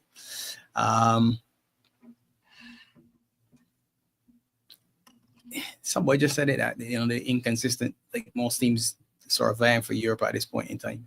And I think they were asking for the game to be moved, which is interesting. So that says to me that they really won't play us. If that's the case, then let me roll up and get 3 points ahead back down the road and be ready for City. And after Arsenal hammer City, I hear saying, well, maybe it's our turn to do the same thing. I was telling you that I got hammering coming, so yeah, the Everton game was going to be a tough one. I said Wolves might be all right, so maybe there's the hammering. One or two of these, maybe they ain't a hold the hammering. So let's see. I won't mind it being City, to be honest, because if we round out the week smashing City, all the talk be done. I'm telling you. Yeah, all because the channels, Arsenal got all the haters. They can Arsenal do got Forest Simpson and easy into the bush. Yeah, Arsenal got Forest on the weekend. Not true. Sorry. I'll tell you that. I'm looking at West Ham. Not the weekend. West Ham first. Forest. So they got West Ham. They got Forest following weekend or midweek. Or something like that. Yeah, they play them the 26th of February. It's the next week. They got the midweek game. Yeah. Next week Wednesday. There's a whole heap of midweek games next week Wednesday as well. Yeah. Tuesday, Wednesday too. Yeah. You lot play. I can be honest with you, I ain't looking at Arsenal fixtures. I ain't focused on Arsenal fixtures. I tell you already. I look at a man in the mirror. You and your agenda cool. I look at a man in the mirror. It's just me. It's all of us. 7 points is the lead, so I don't need to look in the rear view. I ain't looking in the rear view mirror. I just focus on one friend of us, and we are right. Focus on one friend of us. Meltdown. Every week, they got the hate alongs and everybody watching to see what's gonna happen. But it is what it is. That we going to Villa Park, man, and do a thing. And again, Villa's a good side. Rodgers is a good player. They got Villa. To me, Villa got really, really good. Villa's a team that I like to watch when they're playing at the best. Yes. Yeah. Really good team to watch when they're playing at the best. And they could be in Europe. To me, I think they could be an X factor for certain teams because a lot of teams ain't gonna know a lot about Villa. Ain't like you can watch Villa a lot. Obviously, you got to study them now that you're in the Champions League, but in a team that a lot of people would have seen. But Villa on song Villa. The Duran sale to me surprised me, to be honest. And whether Rashid can do anything, I don't know. But they got an improvement in Marcus Rashford, man. You know what I'm saying? Rashid back in Champions League, Rashid back, man. You know what I'm saying? You got Champions League there. You got a Champions League hat trick more than certain other star boys, but that's a whole different conversation. Pedigree. Big pedigree in the Champions League. Pedigree. I'm saying. Led the line in the European in a team winning the European competition. You know, it's uncomfortable conversations. Saying. Like, people don't like these things, man. Hey, run us the 40 mil at the end of the season. Free kicks crashing off the bar, all this stuff, man. Out there running around, megging people, going past players. Hey, Villa, man, run us the 40 M's, man. Money well spent. Got an improvement. John, who? The biggest thing for us is just to focus on each match. Forget the City, forget the occasion. City's not as good as they were. It isn't. Forget the occasion, and we haven't been able to do that well. We've drawn with United, we've drawn with Everton. And that to me is again one of them. Are you playing the occasion and not necessarily the match? Because in a one-off game, you bank yourself to beat a United, which we did in the first round. We lost and we drew. Everton coming to Anfield, all the fans saying, yeah, that can be hostile and we can murder them. So that's our expectation to beat them. So again, might have to do forget the occasion and go and beat City, man. Yeah, that can be. You lot play them Saturday. You lot play them Saturday or is it Sunday? That's April, because we only got one game in March, so it got to be in April. I think that's April. I can tell you right now. Early. I think early April. I can tell Probably you right early kickoff now. It might May say probably be we move this kickoff. fixture, boy. Let me get this early. Yeah, get out early and out of the way, Let man. me get early fixture, boy. Yeah. Respect that. Let me see. Where is it? Just Hold look. on. Oh yeah, 2nd of April. They're saying the Yeah, 2nd of April, 8 p.m. UK time. Yeah. So that's a Wednesday. Saying That's that's late on Wednesday. That's a night time. That's a night game. Under the lights. Yeah, we might have to do boy. a show after that, you know. I might have to shout you, man, and see what go on and that and do because I want to hear you lot's thoughts like fresh on that day. Because that's gonna be a good one. I do enjoy the Merseyside derby, more so at Goodison because it evens out. It's gonna be good. It's gonna be a good game. That You're gonna let you want to Anfield. You're gonna call us. Nah, we gonna party. Nah, we'll lock it in now. We'll do it 100%. We'll lock it in now. There we go. We'll lock it in now. Obviously, we'll chat because I know you man will be making content that day as well. But we'll pattern something on that day. 100%. Let me see what that because it's just you lot that day. Let's see. Or is that one of the ones because you lot are in the Carabao Cup final, so games have been moved around? We only got one match in March. Other than the Cup final. Yo, yeah, we got one Premier League match in March. Chelsea Spurs is the same day. Fuck. Your Chelsea Spurs same day. City Leicester, Newcastle Brentford. There's some good games. Southampton Palace. Shit, we got Forest the day before. Fuck. Lord of mercy. One at a time. Yeah, one at a time. I just see that. I was like, yeah. Come back. Thank you, Pops. You know what I'm saying? Yeah. See that cat swim. You come back. Throw me the fire. Yeah, we literally got one game in the Prem March. One Prem game. That's it. Why? Is that because is it Champions League as well? Is that what that is? How come you only got one game? We got Southampton. Yeah. And then we got the Carabao final. Ah, yeah, this international Champions League. International break. Break as well. Yeah, thank God, man. Run me international break. Jesus Christ. Run me international break. And when Warrior J did ask, when is the last time you lot won at the Etihad? I would say it got to be 2019, 2020 season. Yeah, league. It's been a while. Yeah, because we drew a lot. Hell of draws. We see head to head. I'm looking at it here right now. Champions League was 2018, 2015. 2017, someone just said in the chat. Yeah, it's been a long time. It's been a while. I was just asking our injury because Warrior J asked, so I was like, all right, let me ask the question and see. Because Champions League, we battered them in the Etihad. What was the score? We had beat them 5. Hold on. We beat them 4-1 in one game. 4-1 it was. That was, I think that's 2015 or something like that. Yeah. That was a while ago, though. Yeah, no, first.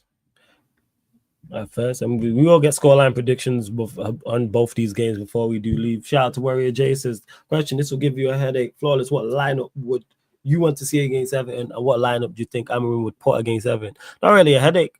I can answer the second one easier. You're going to run the same lineup. You're going to put out the same foolishness, and then we're going to be here, and we're going to have the same exact conversation win, lose, or draw. Whether United win 1-0, lose 1-0, win 2-0, lose 3-1, we're having the same exact conversation pretty much, barring the result in regards to how poor the performance was. But we're saying from anywhere from a 3 to a 6-7 overall team performance. Like, but I would want to see, I've said this, play youngsters. Like, obviously you got Bayern, you said he's injured, but if Bayern is fit and playing him, to lit playing, even though he wasn't good today, or yesterday, I should say now. I'm trying to think. Mazza play right-sided centre-back. He's one of the few players who actually did all right today because he's just of a certain quality and of a certain standard. He's going to be consistent. Play Heaven the other side. Said this. Midfielder, go Kone with Casemiro. Wing-backs, I play I butcher his name. It's called Montaro, I think he is. You lot in the chat will know what I'm talking about. I always butcher his name. Play Dogu over the other side. 10s. One of them's a 10. Play some youngster at 10 with Eriksen should be back. I put Eriksen out there. Eriksen in the 10 with the youngster because Eriksen, they said he was only ill. So he should be all right. I don't think, unless he's got something serious. And put Xerxes up top. That's the lineup I'd go with. We're going to struggle anyway. That's why, again, I said it on the start of this show, said it on Saeed's channel about playing youth players. And people say, oh, you can't just throw them out there. Why not? What happens if they don't play well? What happens if they do play well? I just don't like this confirmation that, oh, the youth players are not going to play well. They might not. I ain't even saying they're the answer or they're not good enough. Maybe so. Try them. Because it's more a message to the senior players. That's why I'm getting the point across. That this isn't acceptable. You're allowing this to happen. That's why I criticize these piss poor performances, and you're allowing these piss poor performances to continue. You are holding nobody accountable because nobody is dropped. If you drop these, man, you know what the conversation is. Say he plays youth players and we go to Merseyside and lose 3-0 to Everton. You know what the conversation is? Right, Bruno got dropped, you know. He dropped Højlund. The conversation isn't about the game and the youth players not playing well and Manchester United losing 3-0. It's about players being dropped. Hold players accountable. Let them hold corn for that. Because the youth players will get off scot-free with it, to be honest, if we do go in there and lose 3-0. Agreed. That's where I'm at with it. I'm like, help yourself. It's like I'm just in his own way with this. And yeah, it's a lot of players. I get it. It's not ideal. You're in a terrible situation. That got made worse with injuries. With Ahmad getting injured and Maino getting injured. Ahmad's out for the season. Reports are saying Maino, we don't know for sure yet. But again, preparing to fail. This happened in the window just gone where we didn't bring players in. Where I was saying loan players. Now we'll be all right. Now look. Bet we wish we had a couple of loan players now. Look at the bench today. Lindelof, the only senior player. The only player who had made an appearance for Manchester United on the bench was Lindelof. And we had a full bench. Like Eddie said, you look, Lindelof was there looking like the chaperone. Looked like an under-18s, like college dance. It did. That's what it looked like. Tell the kids. It's like a school trip. Play him. Cheeto got on. I don't know why Amarim only brought him on in the 90th minute. I think that's waffle in regards to, we were in the game. And no, Spurs were just also shit. It was 13th versus 14th. And we've played a lot of the teams around us. That's why all the games have looked like that. We haven't played anybody of high quality. That's why the games have been much. We've played Palace, we played Fulham, we've played Spurs, and there's one more I'm forgetting. All the games look like severe. Like when people say, they just said it earlier. Why does the game look so bad? Look at the table. If you watch 13th versus 14th and expect a high quality game, that's on you. Leicester, you weren't watching Leicester in the FA, again, another low quality. That's 14th versus 18th. It was Leicester in the FA Cup. I knew it was someone around us. So it's bottom half of the table. It's not 2-3 games in, people. We're 25 matches in. You're getting a bearing of if you're 13th, 14th after 25 games, you're probably the 13th or 14th best side in the league. It wasn't 4th versus 5th. It weren't Forest versus Arsenal where you go, hey, you know what? This game lacked quality, and this is the second team versus the third team. Even though Forest were poor against Fulham. And look at Fulham played very well in that game. Very, very well. They battered Forest. And lo and behold, we played them soon. Great. I'm saying FA Cup settings. But at least we didn't get Plymouth. That's one thing I will say. City got to deal with them. City got to deal with Plymouth. Let's see City deal with Plymouth, man. I was trying to get Plymouth. Fuck all that. Yeah, man. I was chaperoning the kids, you know what I'm saying, on the bench. That's what it was. Wearing your crossets and stuff.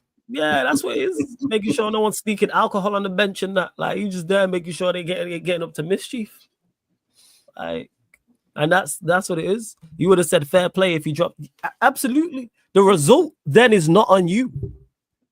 If we go there and get packed in because you played youth players, I'm not crashing on the manager. No, I'm crashing on, the senior players, you lot played so bad that he had to drop you lot. And then I look at the board and I look at squad building and you alleviate some pressure from yourselves. And lo and behold, I think just law of averages, if you play 4 or 5 youth players, because the bar's so low, them just running around and showing effort is going to look fantastic. Brandon Williams did it. That's why he took Luke Shaw's place, for those that remember. All Brandon Williams did was run touchline to touchline, beat his chest, and we thought we had a player. Because you know why? Effort. He applied himself.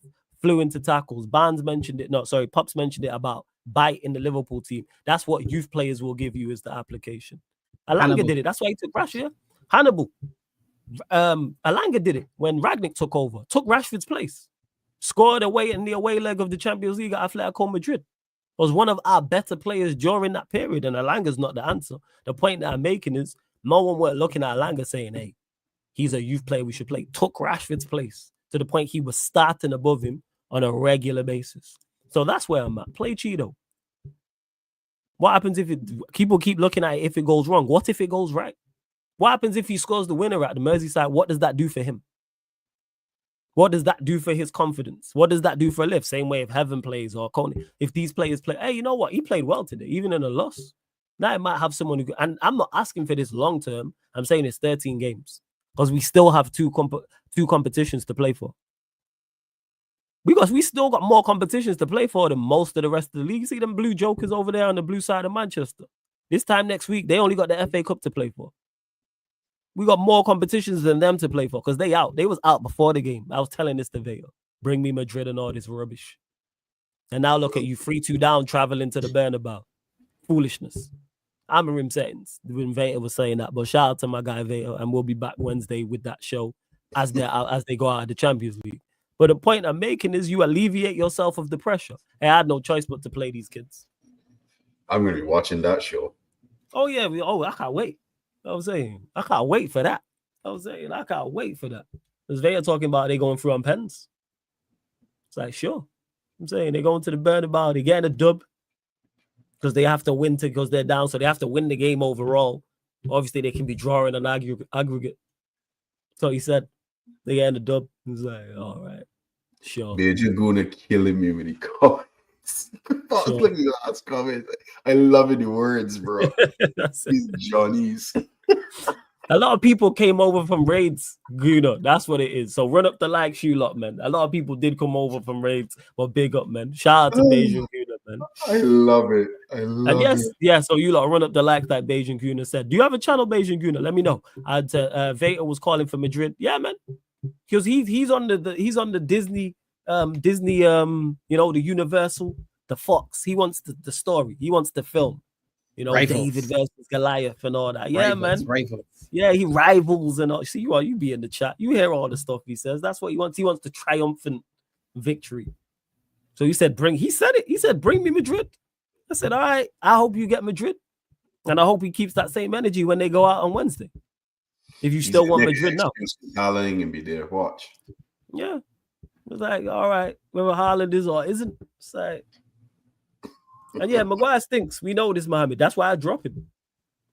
We know he's terrible. Like you said, that issue is Maguire incompetence. Marcus man losing Marcus. Onana's lucky Bayern there is injured. Tom Heaton on. Wait, is Tom Heaton available? Hey, play Tom Heaton, man. I forgot about Tom Heaton. Is he still there? He's still there. Is he still there? You know what? Let me Google this. I'm acting like I don't have the information here at hand. Can't get the information. Is Tom Heaton still there? I thought he had left.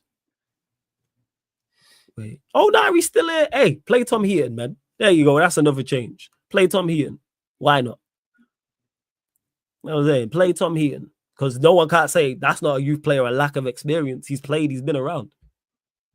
Well, Tammy's saying Haaland is in training today. He's training. Yeah, Tom Heaton been around, man. He's played. How old is he? Man's 38. Play Tom Heaton. Without doubt. Why not? Oh, is he injured as well? All right, if he's injured as well, first play Onana. Well, if Heaton or Bayern there, I fit, play either of them. I wouldn't play. That's the one place I wouldn't play a youth player. I wouldn't play a youth player there. Yeah. No channel, I'd rather watch you, man, the pros. I would jump on the next stream with the man, as I say, kicking a small. Hey, big up, man. You already know Beijing Guna. Large up every single time. Yeah, I see you, Warrior J, as well, before we do close out. So this question is your wing-back depth only Dogu and Dalot? From a senior perspective, yes. You can maybe say Maz. I think Ganacho's a wing-back in the system because one thing he can do is run up and down. So let him just go out there and run lines, man. Run track. You're a runner, you're a track star. Let him just go run touchline to touchline. That's one thing he can do very, very well. All that energy. Play Bruno there if you want. He likes to run up and down. Play Bruno at wing-back. So, yeah, but in regards to senior, it's those two. You could argue Maz as well. That's it. But like I said, that Montaro youth that I mentioned, Harry Amas, I know there's wing backs in the youth system. Play them. I know. Better than Dalot. Better than Dalot.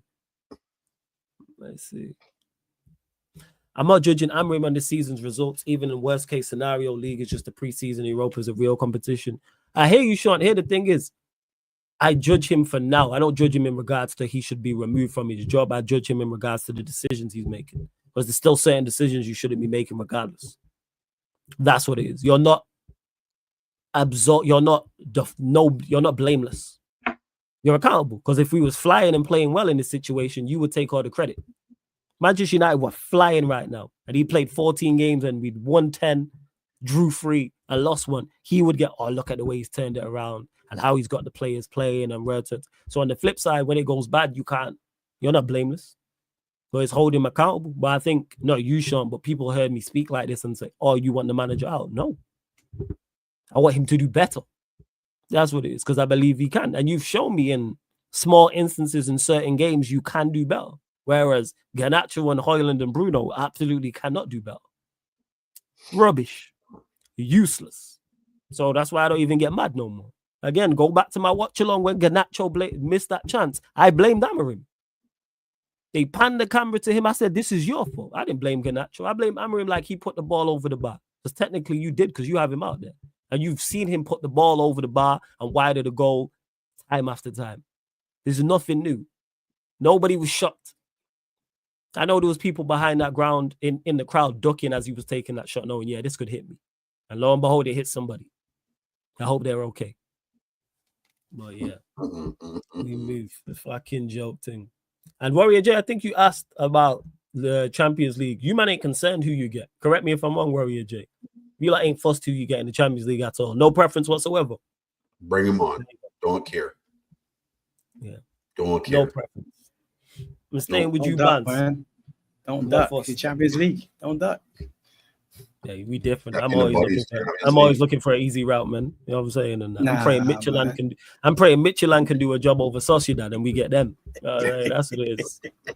I think it's Sociedad, Midtjylland, Alkmaar or Galatasaray. But it's looking like it's going to be Alkmaar or Sociedad, because Sociedad beat Midtjylland 2-1 and Alkmaar battered Galatasaray 4-1. So it's going to be one of those two. Yeah, they packed them up. See people, all that shit Mons was talking on friggin' I'm back again. But Galatasaray, this and that, and go look at their results, man. Come on, man. What are we doing? And then he got packed in. I would have preferred them. I ain't trying to see Alkmaar. What? Daryl sending me clips. Hey, these Alkmaar, man, going batter you lot. Because they scored. Someone scored a screamer for them. Someone cut in and binsed it. I was like, this fucking, yeah. But yeah. We don't care. We don't care who we play Champions League. Just bring them on. We deal with them. Simple. Villa, give me a tough game. I keep hoping for at least a clean sheet and keeping it the same way. 2-0 Liverpool or 0-2 Liverpool. What are you saying, Pops? Yeah, that works for me. You're saying 2-0. I'm staying with you. City away. Nah, this is when is he smash, man. What we saying? 4-1, yeah? Yeah. Okay. Yeah, 3-0, 4-1, anything like that. 3-0, I prefer 3-0. Again, clean sheet. Give me the clean sheet again. 3 goal difference, yeah. But 4-1 sounds more impressive, but give me a 3-0. I think somebody can get hurt this week. Yeah, I agree. 1-4 for me too. No, coming to you, Flawless. Yeah. Before you lot ask 1-1. You know what I'm saying? There we go. 1-1. There you go. Because we gonna do this few games lineup. 1-1. You heading out. 1-1, man. Yeah, we gonna get a goal somebody somehow. If he switches up the lineup, we win the game, people. He plays the youth players, I think we win the game 2-1. Because it's certain they won't be expecting. Yeah. Genuinely. I think we do. What about that? I don't see, I think we will, because it's just a breath of fresh air. They'll go out there and play without fear. They ain't gonna be phased. I'll see man running up and down and tricks and flicks and trying things and just something different. Who you got on the weekend? Nah, we don't play midweek. We just play the weekend. Because Champions League. So you just play the weekend? Yeah. Thank God for that. Yeah, because you lot are this is your game in hand I think because of the Carabao Cup. I think that's why you got a game midweek. Yeah, because of the cup final. Because we were due to play them on the 15th. Yeah. That's so right. with us, and obviously it's Europe. We went through. So it's Champions League, Europa League, Champions League, Europa League. So City Madrid, because City, I went to watch your game, but City Madrid at the same time. City Madrid at the same time. Yeah, pissed, so pissed. I was like, damn. I was looking, I was like, fuck. Because I think that's going to be a good game with you lot as well. Yeah. And to Ashford, who says, Flawless, do you think managers who signed with United are shown a different picture before they're hired than later? It's the complete opposite. No, I just think we have incompetent people in charge. And I think they're incompetent from the start. And I think the incompetence shows itself over a long period of time because there's nowhere to lie. You can lie to us like hiring the manager and what was spoken about and what the aims are and and all this, but we then see it once it plays out because we see the decisions that are made or the non-decisions that are made. So in regards to signings and things of that nature, like people have said, or maybe he didn't want players in January, or maybe he did. But that's incompetence from everybody involved. That we are letting players go and no players are being brought in. That's everyone. That's not just Amorim. Because people have said, oh, Amorim didn't want players. So you're telling me Amorim makes all the decisions. That's not the case. And we know that's not the case. Yeah. He'll make all the transfer decisions.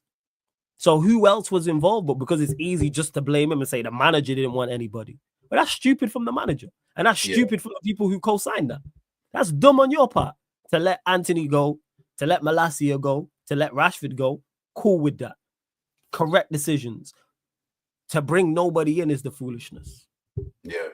Because then what happens if there's injuries? In a place you're already short, because Mount's always injured, Sancho wasn't replaced. So you're too short going into the window in terms of attack.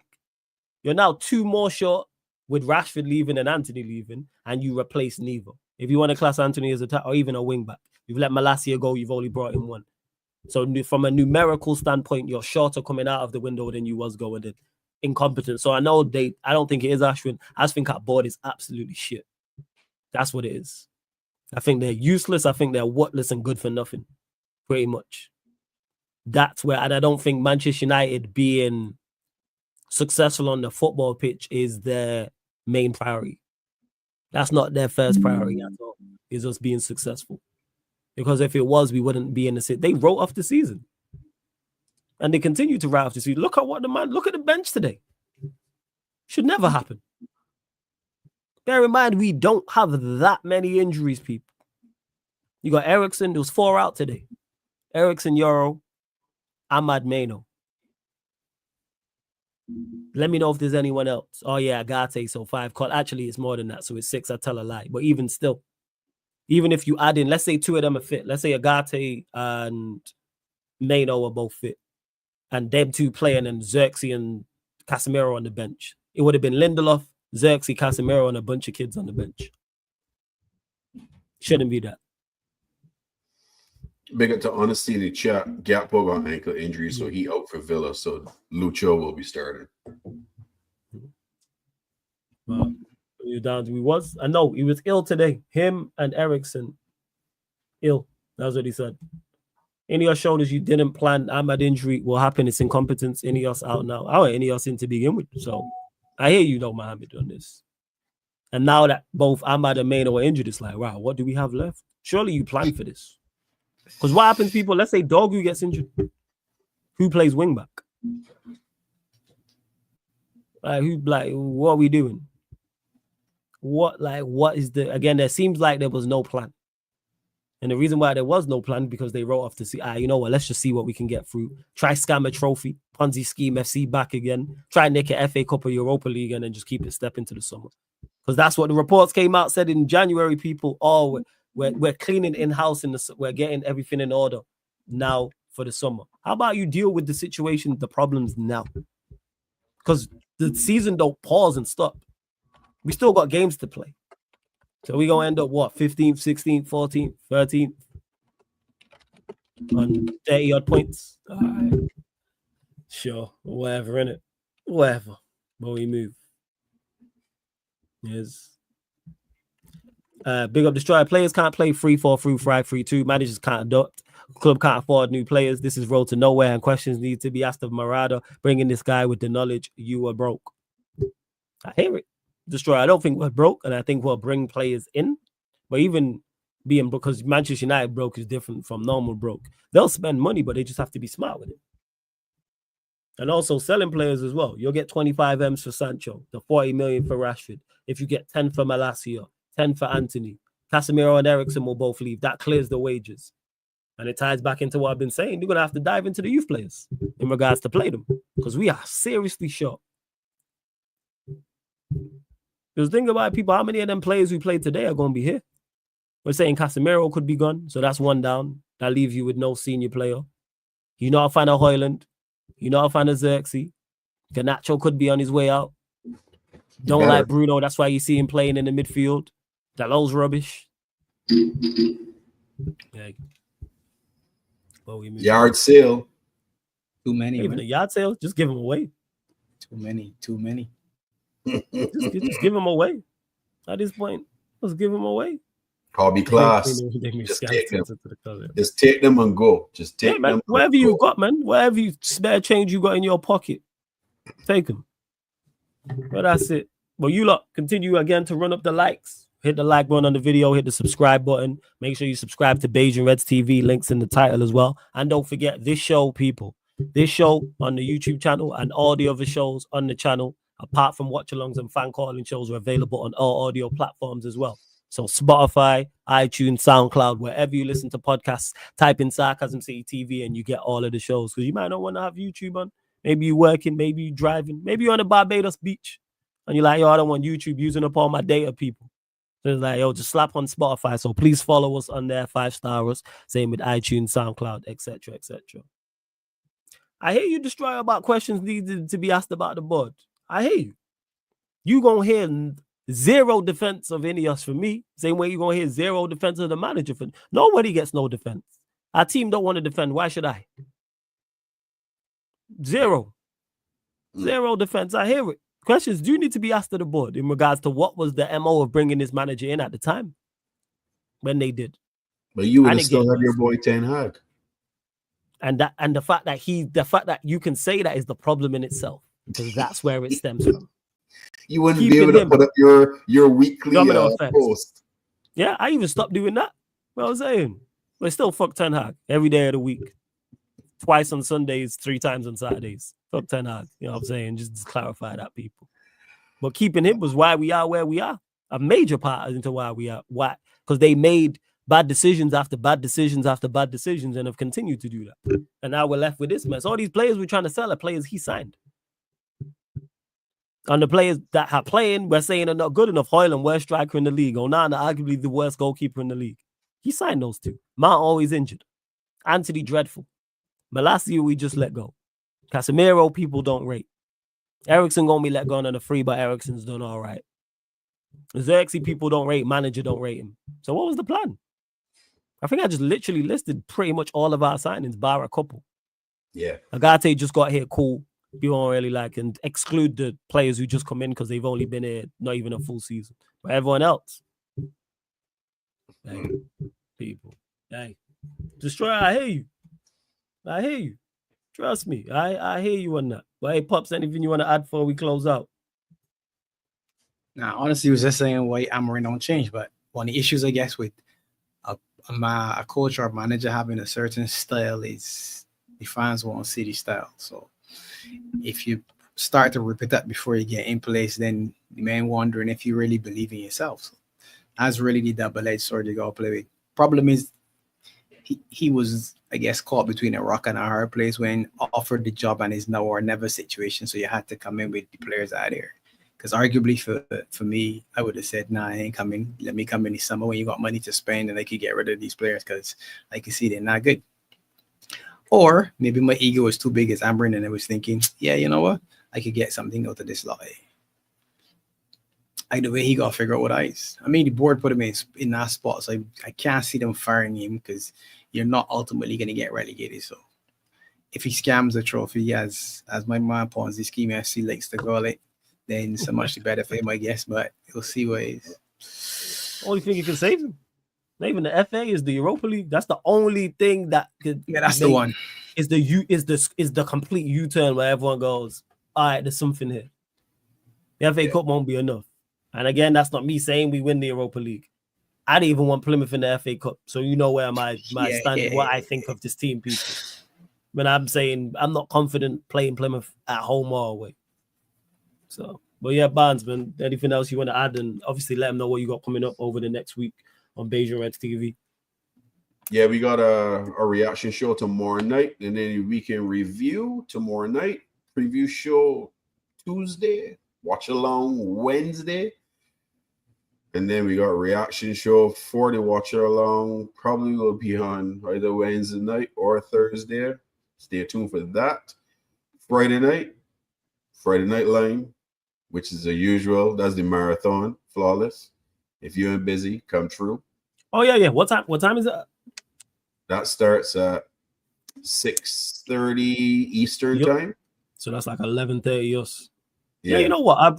I'll redirect over to you because I'll probably be on at that point. So I'll redirect over and then join over. See who's over there. And then we got City preview show, and then we got watch along for City on Sunday, and then we back here again Sunday night. So it's gonna be a busy week, lots of streams. I'm on vacation this week, so there will be a lot of streaming happening. And our watch alongs will be on. You can catch us on Big Up. Today we did our first one on Big Up. We had some technical difficulties. We got to figure out Pops. We got we got to figure out what happened to Pops' camera that won't work. But yeah, we will address that. But yeah, watch alongs will be done on Big Up. Flawless does his on the playback. We will be doing ours on Big Up. As well, and then everything else on YouTube. But yeah, big up as always. Go on, sorry, carry on. No, I'm done, bro. I'm done. I was just saying, Beijing Reds TV, you lot make sure you support, man. It's good to see so many new Beijians in the chat as well, man. And it's good to see just so many new people. Everyone who joined over from the raid from Saeed TV, the raid from the Bayern View. We got raided by someone else, I think. Or is it somebody else? Let me know in the chat. But big up to everyone who joined over from all the raids. It might have been 2, maybe 3. More raids than the Trap House people. Oh yeah, man. Big up. Love to everyone that's locked in. You get this show, like I said, every Sunday, 12:30 a.m. And if this is your favorite show on the channel, there's a playlist for it, people. There's a playlist for this show on the channel and every other show on the channel. So you click the playlist and then all the shows will come up. So you can go back and check and see these smiling Beijians here more often than not. Happy. Apart from when they drew to us. That was it. That was pretty much it. And then, yeah. And then Southampton game afterwards. We are 15th. I was saying, it's crazy, yo. We are 15th. But anyways, we're going to close out. I think he's ending the show soon, but it's American Waffle. Shout out to American Waffle because it's a great show where if you super chat, you can put one of the panelists in jail and they got to shut up. It's great. It's something so good I implemented it with the show with Vader. So if you super chat, if it's a blue super chat, it's 5 minutes. Green is 10 minutes. Orange is 20 minutes. Red is 30 minutes. I think it's a phenomenal idea. I was on the show last week. You'll see me on there on a constant as well. But it's something I implemented here solely with Vader. Because Vader just be waffling at times. I'm like, all right, someone super chat. I'm saying, get Vader to shut up for 5 minutes.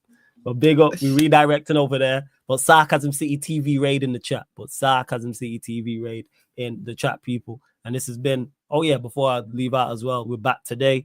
4:30 p.m. UK time, Mandem United podcast. So we'll be talking all things Manchester United. And then fan calling show, talk your ish. So everyone who wants to tell me how wrong I am, feel free to call in and tell me how wrong I am. 10:30 p.m. UK time, right here on the YouTube. And it's open for anybody to call in. Because people got so much to say to me in the chat. So call in. Let's have the debate about whatever you think I'm wrong about, people. Feel free, because no one ever, very rarely anybody does. So big up. Love to everyone that has locked in. This has been the Manchester United and Liverpool podcast, Barbados edition with Beijing Reds TV live on the Sarcasm City TV YouTube. Thank you very much for tuning in.